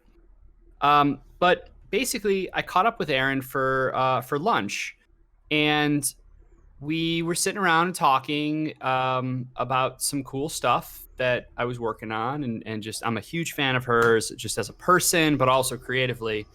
And she's telling me about her husband, who's awesome. He's a singer-songwriter, and she goes, he's playing next Tuesday. We're only in town for like 1 or 2 nights. He's playing Tuesday night at, whatever little, bar in Los Angeles. And she's like, do you want to come? And I said, well, it's actually my birthday, but yeah, like I don't have anything going on. Like, sure. And so I went on my birthday. This was it was a year ago. So on the day I texted her and I was like, what time tonight? I said, I'm going to try to make it. And she told me, and then I went and I showed up, and I go inside, and she sees me, and she's like, oh my God. She's like, you came. And I was like, well, yeah. She's like, no. You said maybe, which in LA means you're not coming. She's like, I didn't give your name to the door. You had to pay to get. I was like, no, it's okay. It's okay. And I saw her husband, Paul, perform, and he was amazing. Right. And so then afterwards, we're all standing around, and she introduces me to her friends and things like that. And she's like running around in the background. She's doing something with Paul, and it's not quite. It's like something's going on, and I don't really know what. And there was another friend whose birthday it was that was there as well. We shared the same birthday, and all of a sudden she comes out with this platter of cupcakes and candles, and they sang happy birthday to us. No. And she had done up candles for me as well, like on the fly, because she knew it was my birthday, but she didn't think I was coming. But then I came, and then she felt bad that she had thought I wasn't coming. And they sang happy. It was like this. It was the single sweetest thing that anyone has ever done for me. And then I actually have not seen her in a year, right? So my birthday was 2 months ago, and I haven't talked to her in over a year. And she texted me on my birthday, just knowing it was my birthday, like out of nowhere. Like, she is such a sweet, fantastic person. Like, it's such a great, really, really, truly wonderful She person. the cupcakes. Like, she just pulled those out of nowhere. I bet she went into the back and actually baked them herself. And was like, you know what? I gotta do it. Yeah, I know. I mean, I feel like she's the kind of person that. I know. Yeah. Megan is like store-bought at best. Like, Megan has never baked for my birthday. Okay, let's just. But it would be from the best restaurant in LA. Okay. Yeah, that's true. That's true. She got me some. That's true, She got me actually, some righteous cookies for my birthday.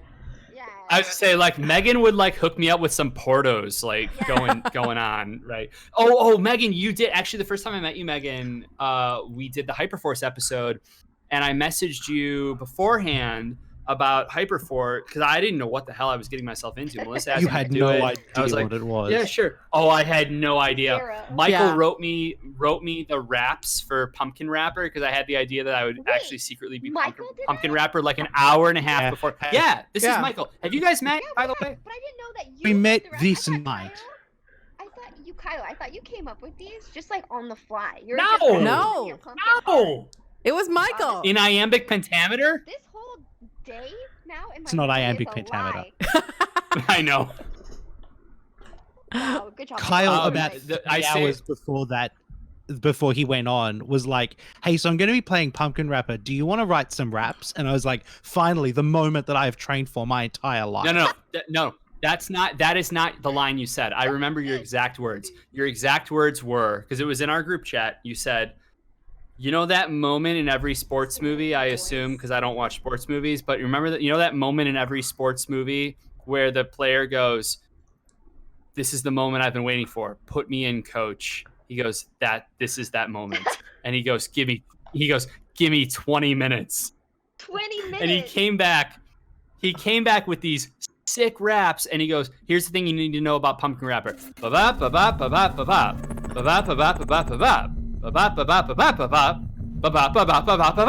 Like there was a cadence to it as well, and you were totally right. And so we just like I sent you a whole email slayed about it. this. Yeah, it was great. But Meghan, on the episode, you said something about a burrito when I messaged you, and then as we were recording, all of a sudden you walk in and you just hand me a burrito. I was like, "You bought me a burrito." You're like, "Yeah, I bought you a burrito." See? Look at this. Look at me. Right? That's pretty good. great. That's pretty good. Thank you. Thank you. All right, guys. I think we actually have to let Meghan go. Oh, yes. Aw. I actually do have dinner reservations. I'm away on vacation right now. I'm so sorry. Oh, where guys. are you guys? Where are you? Where are you? Oh, I can't say. Yeah, I think, Yeah. Oh, really? famous people don't say things like that. But I will text you and let you Oh. know. I'm so sorry. But have Sorry. No, Sorry. Different realms here. have a good rest of the stream. I'm gonna watch the VOD after dinner. Yeah, we love you, Meghan. Oh, awesome. Okay. All right. Tell everyone I said hi. I will. All right. Bye, guys. Bye. Okay. Bye. Bye. Now I have to fix the screen really quick. Un momento, por favor. And then we can go back. Okay, guys, so I started another raffle, FYI. This one is for some comic books. So you're going to have 3 different books today. These are variant covers. The first one is a Go-Go Power Rangers number 10. The second one is the 25th anniversary variant cover by Joe, I think this is Joe Quinones. Yeah, Joe Quinones. And this is the, who did this? Hold on, I think I know this. Oh, crap. I don't remember. No, that is Joe Quinones. Are you sure this is? I swear this is somebody else. I'm pretty sure it is. That's the 25th anniversary special, right? No, this one is Shattered Grid 25. This one is Joe. Oh. This one's Joe. Right here. Oh, I'm looking at the 3 seconds delayed stream, so I might God. be. Yeah, Sorry, same here. guys. Yeah, my bad. Bad. That's Joe. Yeah, and then the White Ranger's Joe. hold on. I even looked this up because I wanted to do this correctly. So give me 1 second. I know what this is. This is Mark Lemming. Mark Lemming 25 issue 25 variant covers. So at the end of the stream, we'll be giving away, or the end of the live, the Shattered Grid live, we'll be doing this one. So if you want to join, keep joining, keep adding. But for now, should we continue? Yes. Let's go. Instance, that world's Zach Taylor. Inside Draken's fortress, 2 black sentries speak with a yellow lieutenant. Trust me, Commander. We tried everything. I mean, we worked him over proper. And he said nothing? He's a tough one. One of the toughest I've seen. Of course he is. He's the leader of the Coinless. Maybe you just need someone who knows what they're doing. Reveal the Red Sentry, one of Draken's royal guard. The other sentries immediately defer to him. Leave him to me. You're all dismissed. Sir. Sir, yes, sir. As the Red Sentry enters, we see Zach. tied to a Lubug, chair, thank you bruises on his for face. the He's been worked subscription over. with Twitch Prime. No more minions, huh? They went for the big guns sooner than I thought. So, how exactly is this gonna go? Well, I'm gonna talk a little, and you're gonna listen. And when I'm done, you're gonna realize it was worth old Skull breaking his cover.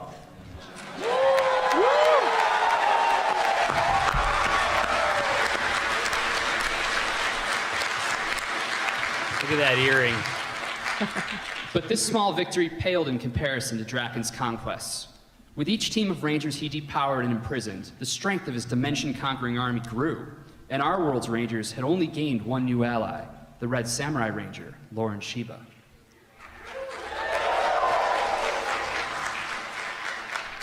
We open in the command center as Jen addresses the group. We have a situation. Draken's forces are invading. Where? Everywhere. I don't fully understand what's going on, but we can't let him do this to anyone else. Zordon, we have to get them a warning. Aye, aye, aye. Theoretically, with Jen's transportational technology patched through our teleportation system, we should be able to transmit a signal across the grid. I'm making the necessary adjustments now. To all those who hear these words,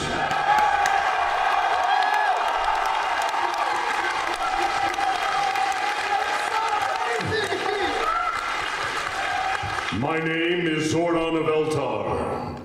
I come to you from across the grid with a warning. A great threat is upon us. His name is Lord Draken, and his armies are growing. They have found a way to target Rangers with their black dragon cannons designed to disrupt your connection to the Morphin Grid. As Lord Draken looks to conquer us all, he is trying to steal Morphers to add to his army of sentries. In this time of great uncertainty, we must stand together and, if possible, come to each other's aid. Defend your worlds. Protect yourselves and your morphers at all costs. And may the power protect you all. First of all, amazing work, Kyle. How did you do that? So, how nerdy do you want to get? I mean, that's really up to the chat.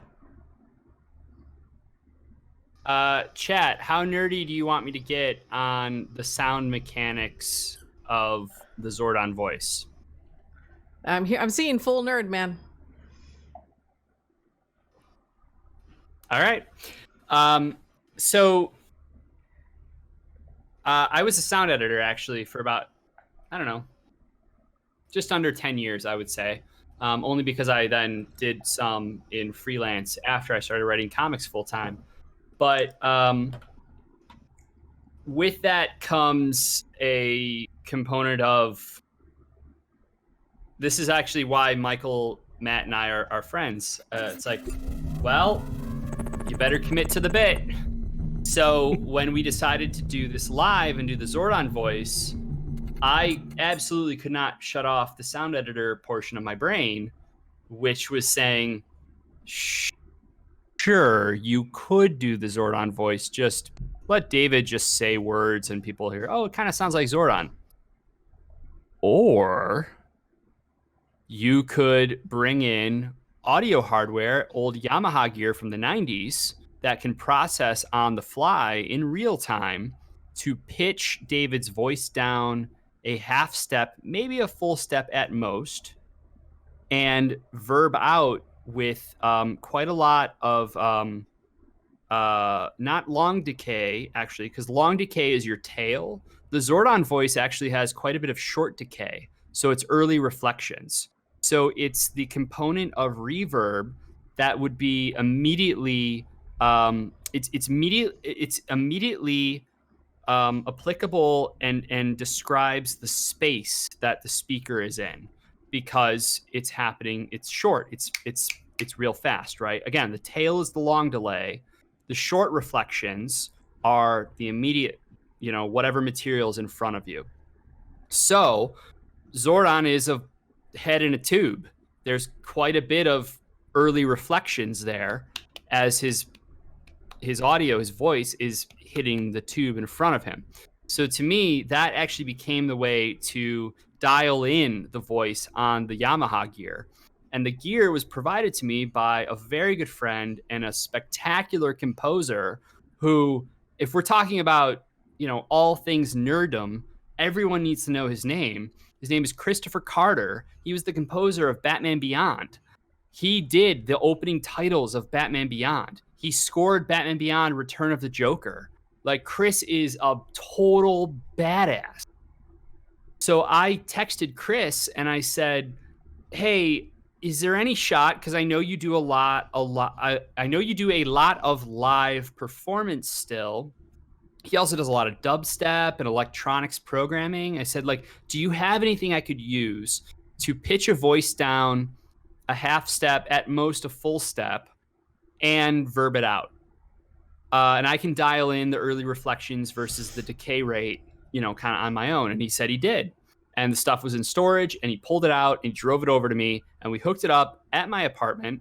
And Matt and Michael were there because you guys were staying with me as we auditioned the Zordon voice. Yeah. And as Michael would love to forget, what I describe as sexy Zordon voice. But I don't have pitch control here to really get it down into the register.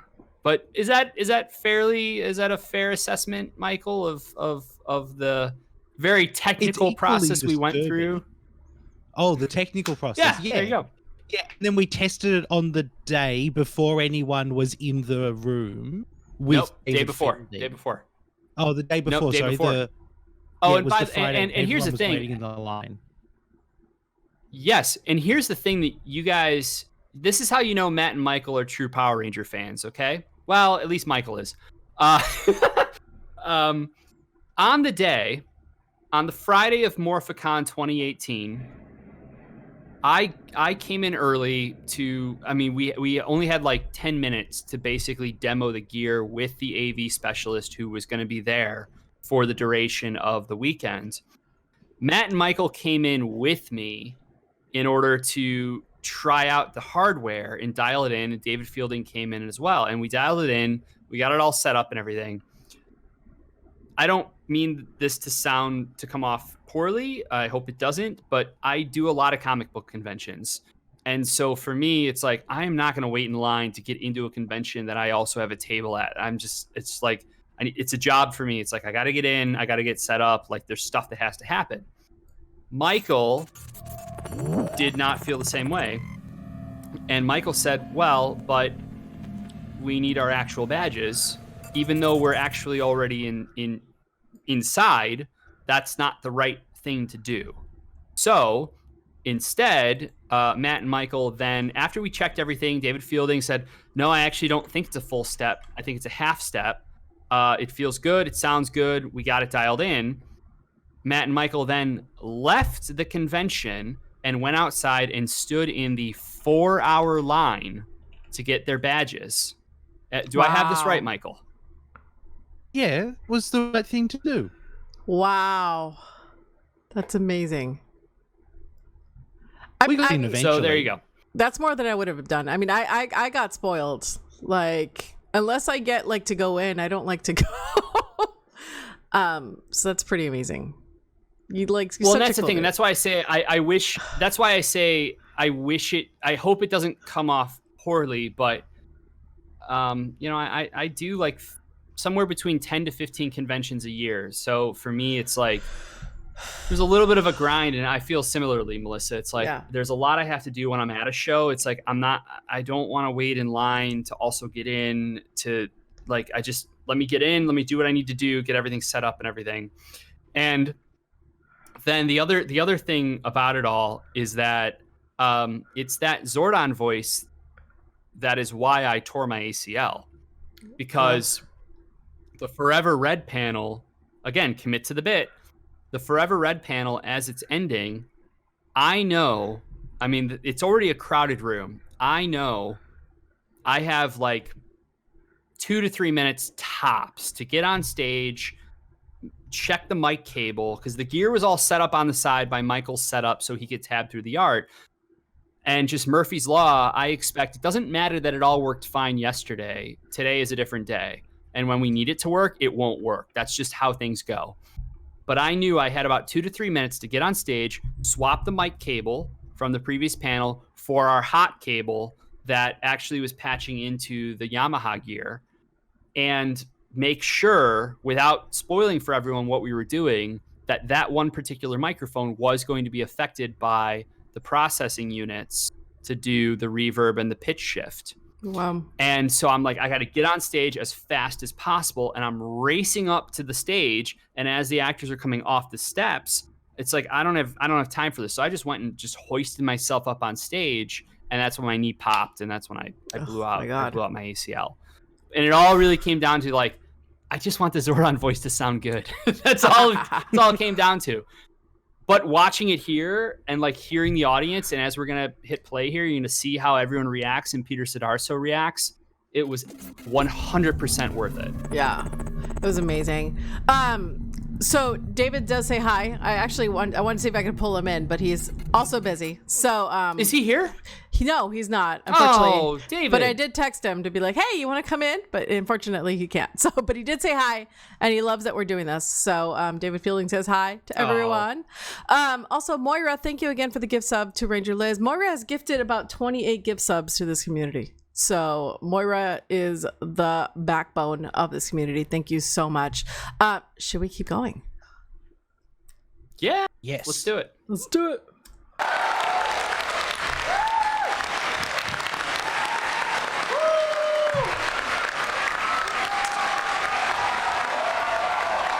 I love that.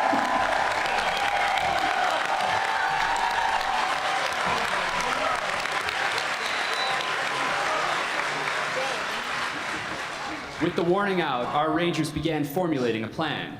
While Zach, Billy, and Trini went to Draken's world to help rescue Ninjor, Kim and Jen went to round up Ranger survivors. Jason and Lauren Sheba then began a journey to the domed city of Corinth to find Dr. K, who had developed a way to counteract the power warping abilities of Draken's army. Which brings us to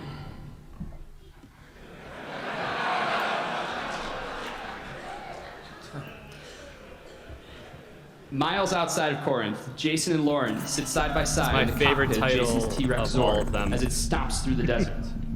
Finally, So, have you been a ranger for a while? I prepared for it my whole life. Really? It's a bit of a story. Well, we do have 10 miles. My father was a Red Ranger. He was the only one able to perform a sealing ritual that would lock away the Nightlock leader, Master Sandra. But my father died midway through performing it, so the seal wasn't permanent. I grew up training to complete his work. I only joined the other Rangers when it was time to perform the ritual again. Did it work? No. But we were successful in beating Master Xandred and the Nightlock for a while, anyway. In the last few weeks, his generals have been threatening a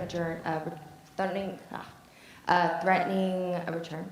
Mentor Johnny and my brother Jaden went undercover to Thank you for the investigate. Twitch Prime sub, And Lazy now, Owl. thanks to this Lord Draken, I don't know what world they'll return to. Draken certainly has a way of affecting things. You said that. Killed your friend. Yeah. I'm sorry. I'm sure that's incredibly painful. I hate that you made me ship them, Kyle. Are you? It's kind of what I do. Yeah, I understand.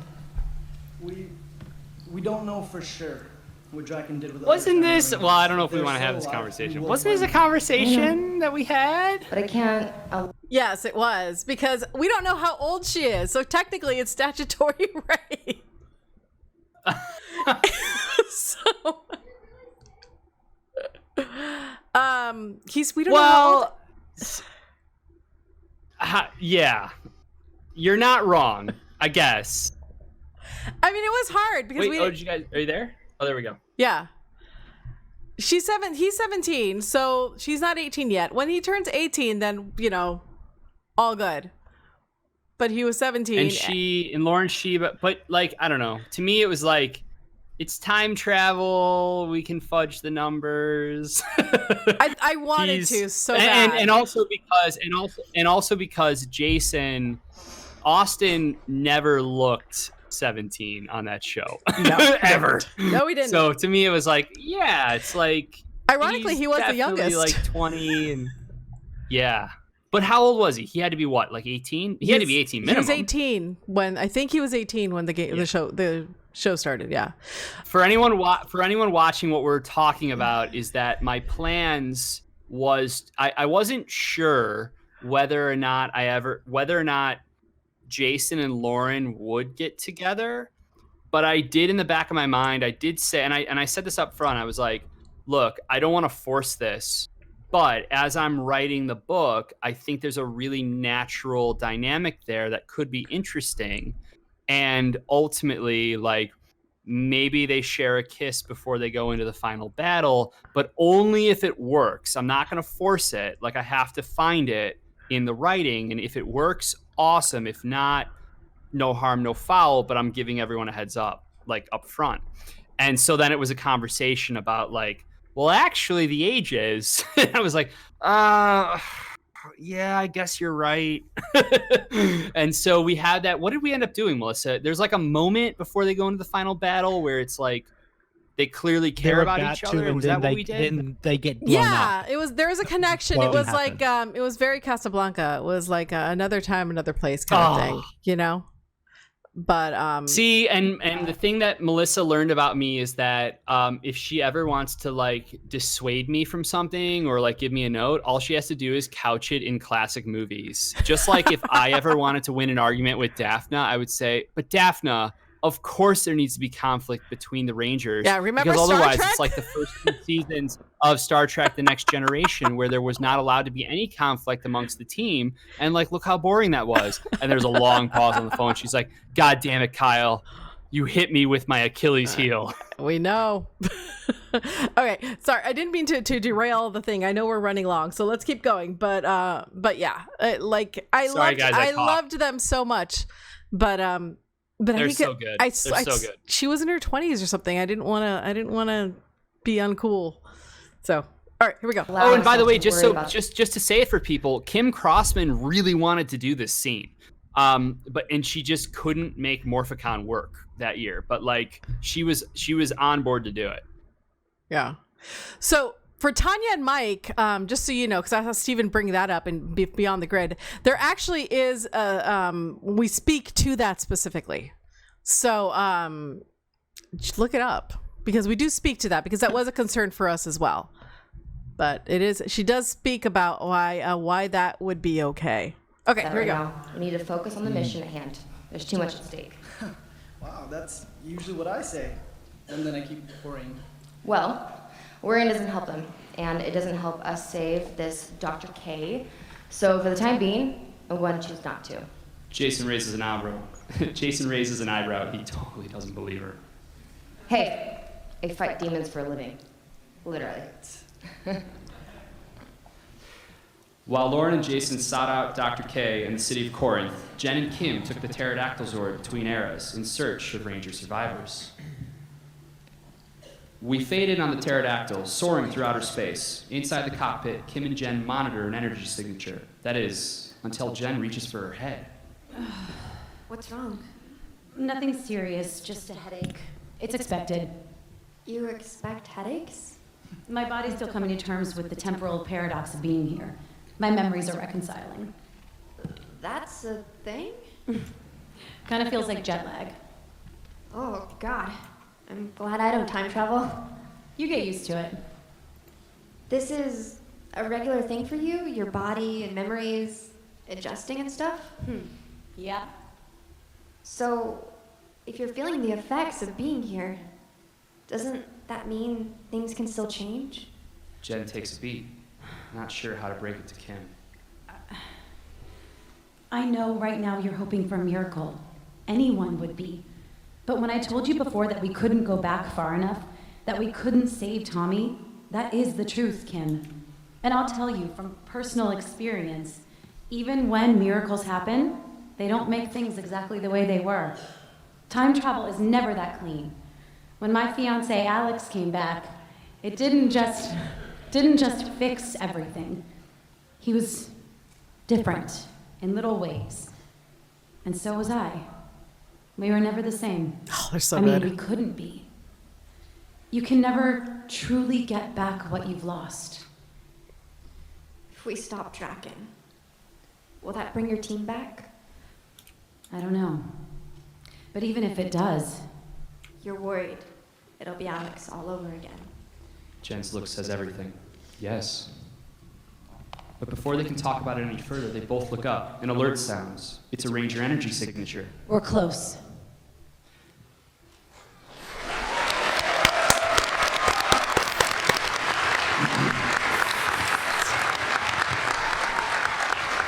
It still blows my mind that so Back many in people Draken's did world, this. Zack, Trini, and Billy met up with the remaining members of the Resistance, known as the Coinless.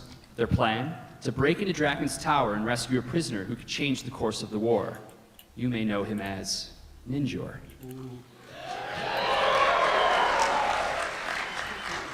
Our group, having taken cover near Draken's base, waits for a signal from Skull. Coinless Zack and our Zack are both undercover, dressed as black mastodon sentries. So, you think this will work? I sure hope so. Well, that doesn't sound very reassuring. Thanks. Skull hooked us up with the sentry gear, but the whole thing's pretty risky. If he was able to get back inside with his cover intact, we're all good. If not, Then you're running straight into a death trap. either way, we'll know pretty soon. Behind Coinless Zack, our Zack looks him up and down. Coinless Zack notices. You all right there? Sorry, it's just, weird looking at, you know. Oh, yeah, the feeling's mutual. I love that he's doing both. Hey, I almost forgot to ask. I said we How'd couldn't do everything this work out because with it would be this unfair to Walter, and I was an idiot. He's so good here. It's amazing. Tell everyone the truth about the Rita offer? Well, he is really good. The biggest thing that was unfair was that I had some amazing alternate title ideas. That what did we call it? Zack Attack? I think so. I don't know. Okay. I have to go back and that look. was the Hold best on. one. I don't know. I can't tell. We'll go back and look at it later. But I mean, I just love that he's essentially having a conversation with himself, but he sounds like two different people. Like, acting is amazing. I love it. So good. I also wanted to call it Zack on Zack, but but then you get that reaction. It didn't. Yeah, exactly.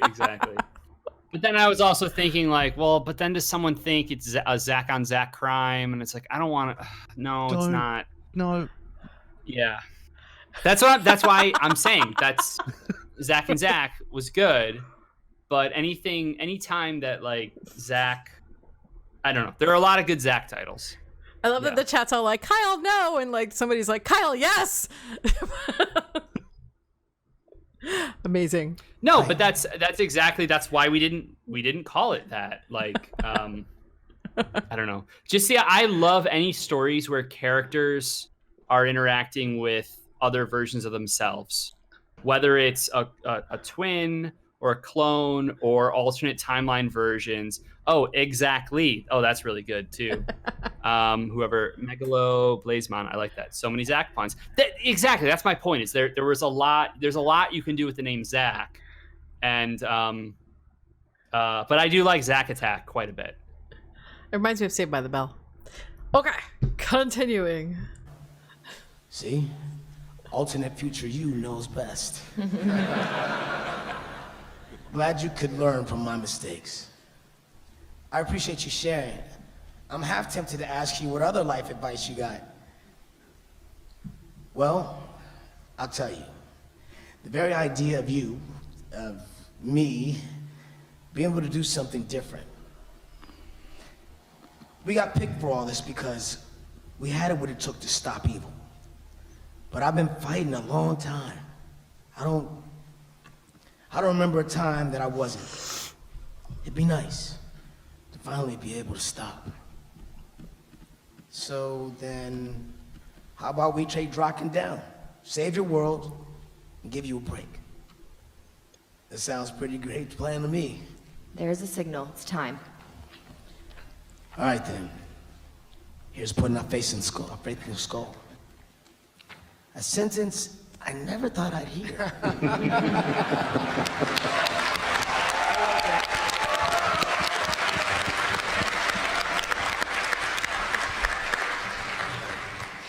Skull and the two Zacks were successful in rescuing Ninjor. However, it did not come without a cost.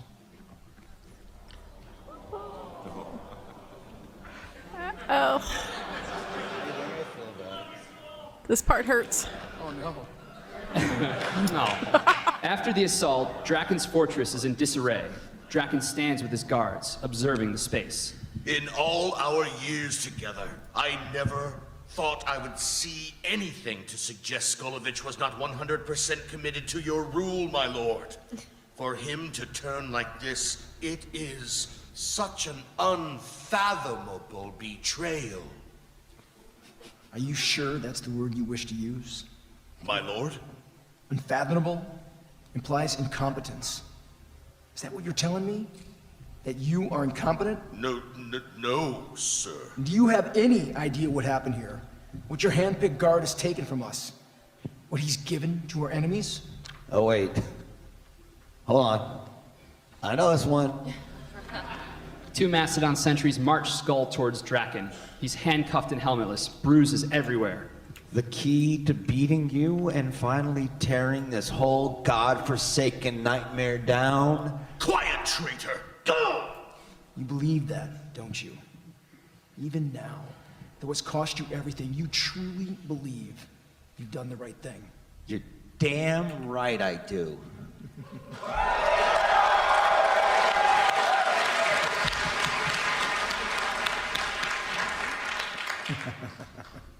I admire that. The Red Leader and his two sentries turn away, not able to watch as we hear. Commander Fa, you are relieved of your duty. Take him down below. My lord! No! Please! Skull's body is dragged away as the Red sentries take the Red Leader into custody.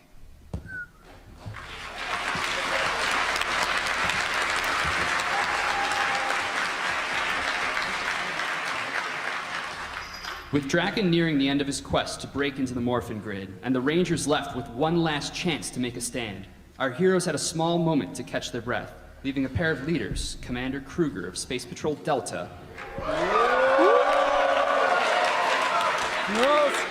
and Zordon to speak their minds. We're inside the command center's pocket dimension, currently configured as an enormous warehouse space. It's full of Rangers. Some are working with Dr. K to upgrade their morphers. I love this Others art, are by just the getting way. to know each other. On the sidelines, Commander Kruger and Zordon watch as Andros and Corone tearfully Daniela reunite. is just so Well, it's good. nice to get one happy moment out of all of this. Yes. They have been few and far between. I heard this Draken guy. I heard who this Draken guy is. And what he did to your 6th Ranger. I'm sorry. You've got my sympathy. Empathy as well. I appreciate your sentiment, Commander Kruger. The experience of loss has been trying. We can show him the path. We can try to set an example. But ultimately, it's up to them. And whether it's losing a team to the bad guys, or the great unknown, we've got to somehow be okay with that. That as much as we care about him and try to protect him, we really don't have any control over them. No, Commander, we do not. But sometimes, if we're lucky, I believe they learn and grow the most from our mistakes.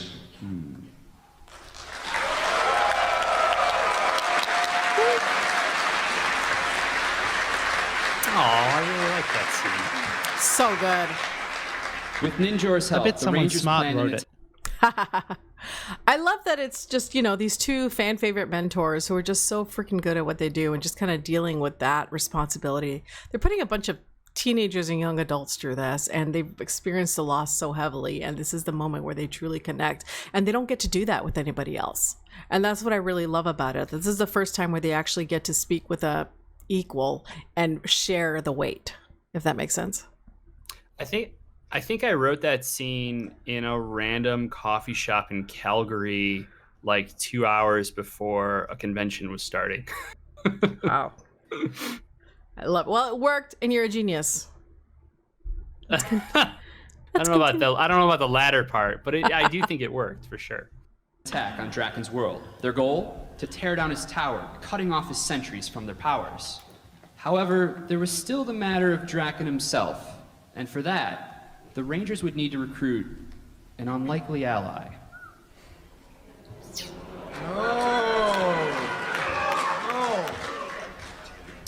Inside the Moon Palace. Oh no, Kruger and sorry. Zordon This is the stand scene I wrote in the coffee shop in Calgary. I love it. Before their last hope, Rita Repulsa herself. Well, well, well. The great and powerful sage of Eltar, seeking my counsel. How the times have changed, Zordon. Indeed they have. Trust me, this isn't our first choice. Oh, really? Yes. Do turn your snout up at me. In my throne room. A most wise decision, doggy. Finster! What do you have in the way of collars? Maybe a nice choker will help the commander remember his place?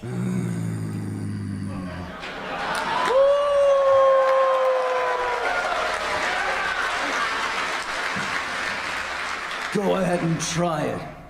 Please. That's enough, Rita. We come before you today because the current threat affects us all. Lord Draken. Yes, I know. He's moving through dimensions, conquering Rangers. Well, I have to admit, we've had so much fun watching you all scurry about. His methods continue to put a massive strain on the grid. If he's not stopped soon, all of existence could end. And you are part of existence.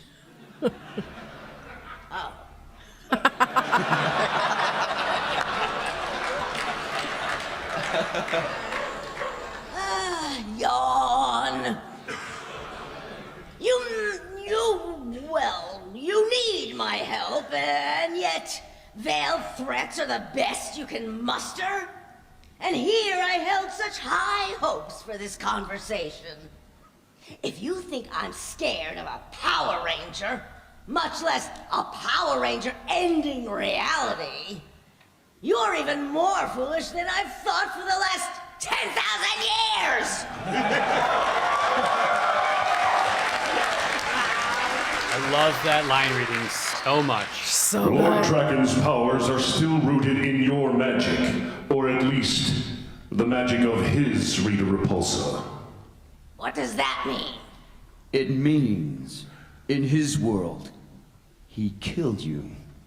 And then he sent his black dragon sword here. Or did you not know that? We have known each other for many years, Rita. I would not be here now if I believed there was another way. For the fate of reality, we need you to do what no one else has been able to accomplish. Rita, we need you to save us all. Save us all. Love it. Oh. So good. And with that, the time had come for the Rangers' last stand. All that was Is left the next one was the to one I rally think the it troops is? and lead them into battle for the fate of existence. Yep, it's with your design elements. Jason stands on top of the command center, addressing dozens of Power Rangers. We stand on the edge of a great challenge. A challenge that unites us, that brings together familiar faces, total strangers. A challenge that makes fast friends and new beginnings. We have all put aside our lives for a chance to do the right thing. And so we stand here today because we refuse to fail.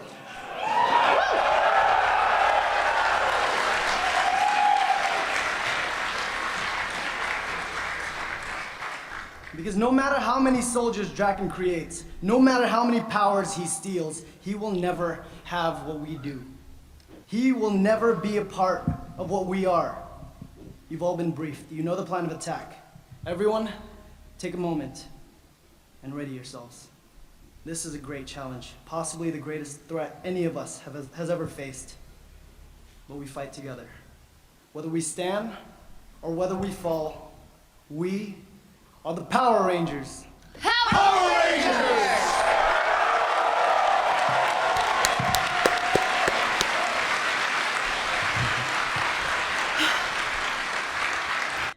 Okay, I do have to say, this was the moment where I was like, we need a Power Rangers podcast, and it makes me so sad that I couldn't get one going. But just so you guys know, you guys inspired me. A Power Rangers what? A podcast, like Wolverine. So did you ever, like an audio drama? It would have been amazing. Oh, I know. I am pitching one right now. I know all about Wolverine in that world. It's awesome. The Marvel. If you guys haven't listened to the Marvel Wolverines, it's more like a radio play than it is a podcast. It's freaking amazing, and I wanted one for Power Rangers so bad. I'm so glad to say that, Melissa. I don't think I knew that, Melissa. No, I definitely didn't, obviously, but I have been thinking about that for I never did 5 years. It never went anywhere, but I tried so hard. So it's I consider it one of my failures, but I would love to see them do it. No, not a failure at all. I mean, well, yeah, we're not. I'm not gonna talk too out of school here, but there were a couple things that we really wanted to do, coinless series, that unfortunately they just weren't. They didn't come to fruition. Yeah. Through no fault of anyone. No, just stuff happens. And yeah. anyone on this. Yeah, exactly. So, okay, we can keep going. I just wanted to say that because it hurt my heart. Well, real quick, before you started again, I just want to point out real quick, Michael, you did something with the design on this that maybe you can talk about, because it elicited a really, really awesome reaction in the room when we did it live that I don't know that any of us were really anticipating, but it was so perfect, the choice you made here. I'll talk real quick because it happened because I was really lazy. Like, as people can probably imagine, every single one of these slides had to be like cut out of the original artwork. With stuff like this one that's on screen at the moment, like I had to trace around each of those fists so that you wouldn't see it in the previous thing. It was a nightmare. And Daniele had drawn this instead of his usual black backgrounds on white. And so my options were, for something like this, I could mask each individual fist in that bottom panel, or I could just do this whole scene on a white background. And it turned out really good, and it got people really excited. But genuinely, the only reason that it happened is because this had taken me like a month, and I was on holidays in America, road tripping from Seattle to Los Angeles, and I did not have it in me to do it. Wow. Well, it looks but the amazing. effect that it ended up eliciting, that was so cool, is when that first title card went up, you can kind of hear it in the video. When the first title card went up that says a call to arms, this is the first time in the entire Shattered Grid Live experience that we're showing titles. We're showing a black title against a white backdrop as opposed to white titles against black. And I think there is a subliminal, subconscious effect that it creates where you go, oh, like structurally, we're at the end of Act 2 here. Like, we are coming through the worst of it. And now this is the rallying moment when all the Rangers that are still available are going to come together, and the cavalry will arrive, and Gandalf the White will ride down the hill to save Helm's Deep. And it definitely has that effect. And it is a very visceral reaction that you have. Even just me right now watching it, it feels different. Even if you can't put your finger on why, it's a design choice. Well, and that design choice, Yeah. Go ahead, Melissa. No, I was saying it elicits. I mean, you guys saw me. I put my fist up because I was just so in the moment. Like, it just elicits this amazing feeling where you're there with them, and the art is amazing, the writing is amazing, but it's also the presentation. So thank you, Michael. This is awesome. Yeah, and now look, I'm about to cry, so we have to go to the next bit. Well, but here's the thing: even the best wizards sometimes get lucky. Hold on, needs the restroom. All right, should we wait for Pal to come back from his bathroom break? The thing is that the next bit is so good. All right, we'll wait for Kyle to come back. Okay. While Kyle's not here, I want to say that my one regret that we left out of this is the double page splash from issue 29 of all the Rangers arriving outside the command center. So good. Do I have it? It's so good. The problem is that there's no dialogue in the scene. And so to have done it when we had all these actors at this table. Yeah. It's like everyone would have been sitting looking at Kyle as he narrated the thing. It wasn't the right thing to do in this moment. But I do constantly think about the best double page spread in Power Rangers comics. Oh, it was so good. I need to find it. Nothing. Hi, Chewie. It was so good. I wish I had the comic here so I could actually show it on screen, but I don't. But there is. I think the fans who have read the comic books will know which ones you're talking about. It's just gorgeous. And he's back. I wish I could pee that fast, guys. I'm so jealous of how Kai's pee so freaking fast. But whatever. Shall we continue? Yes. Sure. That was epic. Thanks. Lauren helped me write that. Oh. Remind me to hit you guys up for my next history speech. Hey, before of course we do she this, did. I wanted to talk to you about something. Lauren thinks I should be on the ground from a morale standpoint, leading the charge. It's the best move, symbolically. Okay. I want you to pilot the Megazord. But it's in Dragon Zord battle mode. The pterodactyl isn't even a part of that. I know. Oh.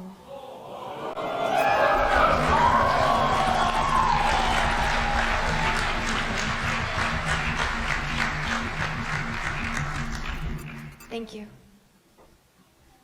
Kim takes the dagger and the dragon shield transfers onto her.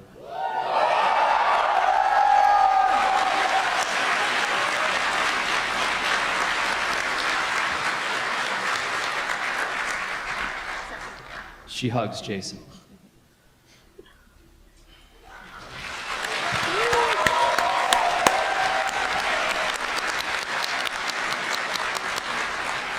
Because of that, we have Shield Kimberly in everything. I hope you know that, Kyle. Like, she showed up in Power Rangers Legacy Wars. I think she's gonna, like... Did she? Yeah. So, it was time. You know, it's weird. I actually have a little goosebumps right now looking at it. I don't look back at my old stuff like at all. I can't. It's too painful. It's like trying to be friends with an ex. Like, in theory it sounds good, but it's really, really hard, and it just reminds you of things. It reminds you of an era that you can't get back to. And yeah, Ryan is one of my best friends. Like, I don't know who doesn't know this, but I mean, I got Ryan his first job in comics. I asked him to co-write Gates of Gotham with me 10 years ago for the last 3 issues because DC was asking me to do Deathstroke and Nightwing, and Ryan was working as an assistant for J.J. Abrams, and like we went to college together, and we talked for so many years about how amazing it would be to be able to do an event together one day and like build all this cool stuff. And like, I say all that because he's one of my truly best friends. We don't talk about Power Rangers ever. ever. It's just it's too painful for me. Like it's like I'm so proud of what I did and what we all accomplished with it and what we all created, but it's just it's very, very bittersweet. And so like to see this right now, I remember when I came up with that gag. I mean, Michael, you and I talked about it, and Matt, before I did it. And I remember I was in a coffee shop and I was trying to figure out how to make the scene work. And I had made mistakes before on other books where it's like, I didn't spend enough time in the character moments. I was too worried about plot and and through an event, like you have to, the other thing to imagine too, is like writing Shattered Grid. It was the hardest thing I've ever done as a writer to this day. And to coordinate everything. And then on top of that, to give everyone a moment so that it felt like you were giving them their due. And Kim and dealing with Tommy. And I didn't want to shy away from that. And then it just kind of all hit me kind of all at once. Actually, it was as I was chatting through everything with Michael behind the scenes going like, how do I coordinate this? And for those who don't know, and I don't know if I've talked about this publicly too much, but like Michael was there behind the scenes talking me off the ledge, like at every turn, because I would be at a convention and I would have issue 27, the Battle of Corinth was due, like, and I just didn't, and I was stuck. And so I was on the phone with Michael at 3 o'clock in the morning, 4 o'clock in the morning going, what about this? What about this? What if I do this? Because when you get into it and you know how much something like this means for so many people that love the brand and the franchise, like you just want to do a good job, but then you also feel that external pressure as well. Like any writer who says they don't is lying. They are straight up lying, or maybe not lying, but they're putting a happier face on things when they say they don't hear the noise, because you do. Of course you do. You just want to do good work. And so this was a moment where I realized when I came up with it was like, well, what Zords do we have? The Megazord, and well, we don't have the Megazord in Dragon Zord battle mode. Well, that's a thing. Well, but who could pilot that? Well, because the Pterodactyl's not a part. Oh, exactly. Oh, and then it all unlocks, and it's like, I can see it. I can see the scene. I can see the moment. I know exactly how to do it. Do I have the page real estate? Doesn't matter. Fuck it. I'll create it. I'll cut something from later to do it because it's such a good moment. And it wouldn't have been half of what it is if not for Daniele. Yeah. Daniele and Walter, who loves painting skies, by the way. Daniele and Walter, they read it, they got it, they nailed it. And like looking at that art and the emotion that's there and the tears, Kim is both incredibly happy and it's so bittersweet.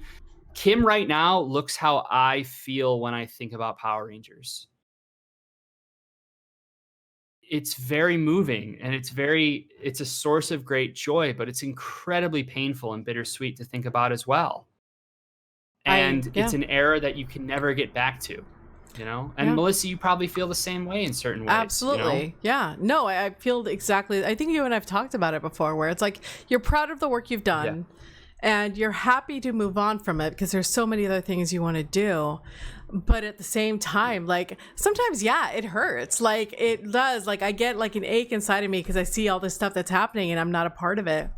And and I think that's also why I still do this stuff, because I want to embrace and love. I want to embrace the memory of Power Rangers, and I also want to embrace my new role as a civilian in Power Rangers. And I want to also just thank every single one of these fans that have followed me for years and years and years and years and have always been so sweet and so supportive. And so that's why I do this. But it means so much to me that you guys do this with me, because I know it can't be easy. Like sometimes it's not easy, and I know that. And so I just like thank you guys for doing this with me, because I think the fact that we're all doing this together is really special. And not just for everyone else, but for me specifically. Like Kyle, you've become one of my very, very best, closest friends, and I love that we've had this connection. So, and I like you too, Michael. I don't know you as well. Fine. I get it. Yeah, we've met like 3 times. It's fair. I understand. But I still have your beautiful book that you gave me.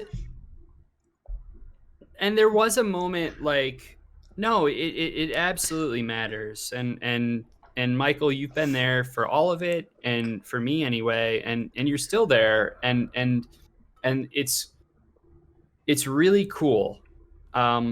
It's a weird feeling though, because you like, and Michael and I have talked about this before. It's like, in a weird way, like you just hope people don't forget you, you know? Like you just want to feel, you just, as a creator, you just want to feel like, did I do an okay job? Like, did I, like, did it matter? Like, do people remember it? Like, you always feel like that, you know, no matter, because we are conditioned. I remember even as I was writing Shattered Grid and you know, the decision was made for me to leave the book, and Marguerite was going to come in, and I love Marguerite to death, and I've known her for years, and I'm a huge fan and supporter, and I teed up, you know, Beyond the Grid for her and everything.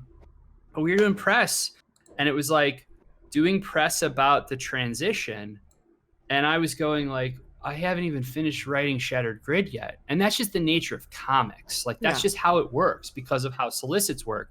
But then you're reminded, you're like, yeah, guess what? This brand and this property preceded me, and it will far outlast me.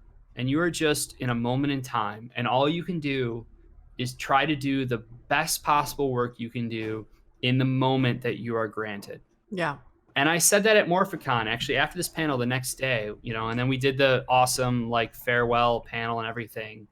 And it was like, it was not lost on me how much of a privileged position I was to be in that, you know, to be able to create on a brand that mattered to a lot of people, and that at that time, you know, Boom really supported me on it and what we were doing, and to have that support compared to some other jobs I had had. And it's like, wow, not only are we empowered to do really great work here, it's really great work that's going to be promoted and that people are going to read. Like that's very hard to find in comics. And so just seeing stuff like this is, it makes me really happy. You know, it's bittersweet, but it makes me really happy to see, and to see it land like this is really cool. Yeah. Yeah, I agree. I don't think I can even add to that, because like you took the words right out of my mouth. So, well, should we continue? Should we finish? Yeah, let's finish this up, because you have a special surprise for us after this. So, that's true. And then, guys, because I never got to watch fan films when I was working for Power Rangers, we're going to watch a couple of fan films as well. So let's go.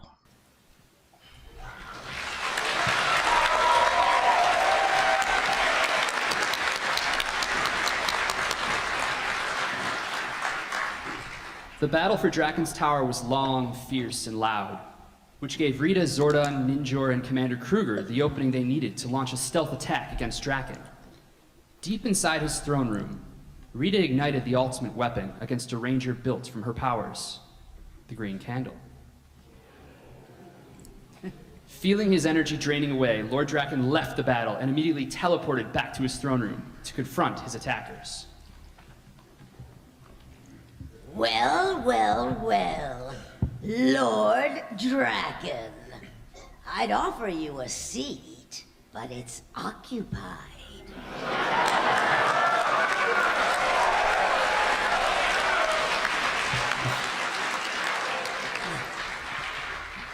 You... What have you done? Oh, it's nothing that exciting. Just a mystical candle and a little spell or two. I'll give you credit. You've become powerful. Unfortunately, it's all built on a faulty foundation. So, you made a deal with your devil to stop me. You put the fate of existence at risk. You left us with few choices. Yes, about that. As the candle burns out, so too will your powers. But I've never been one to wait around. This is not what we agreed to, Rita. Stand down, witch. This isn't how we're handling this. See? That's the difference between us, Sage.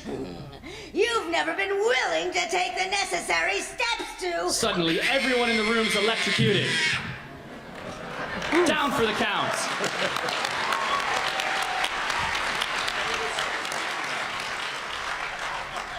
Finster 5, a version of Finster, augmented with Alpha 5 parts, emerges from the shadows, carrying Lord Zed's staff. Well now, I've been waiting to that for a long time. My lord, they've wounded you. The candle, it's stripping my powers away. Then we shall just get rid of it. It's no use. I can feel them fading. Come, my lord, I will run tests and... No, the battle continues. We are too close. Take me to the other morphers. But, my lord, they're all from power sets you already have. Any more will be incredibly unstable. Every moment that passes, I grow weaker. I can feel myself being taken further from the grid. It will most certainly kill you, my lord. I am giving you an order, Finster 5.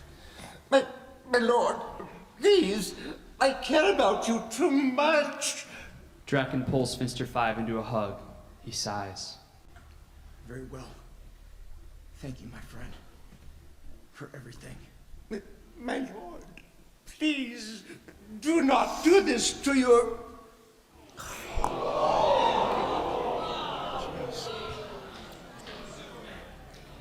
Outside the tower, the battle rages. Inside Finster's workshop, Draken attaches dozens of morphers to his power station. He throws a switch. Racked with pain, he begins overloading. He screams as the world burns to white.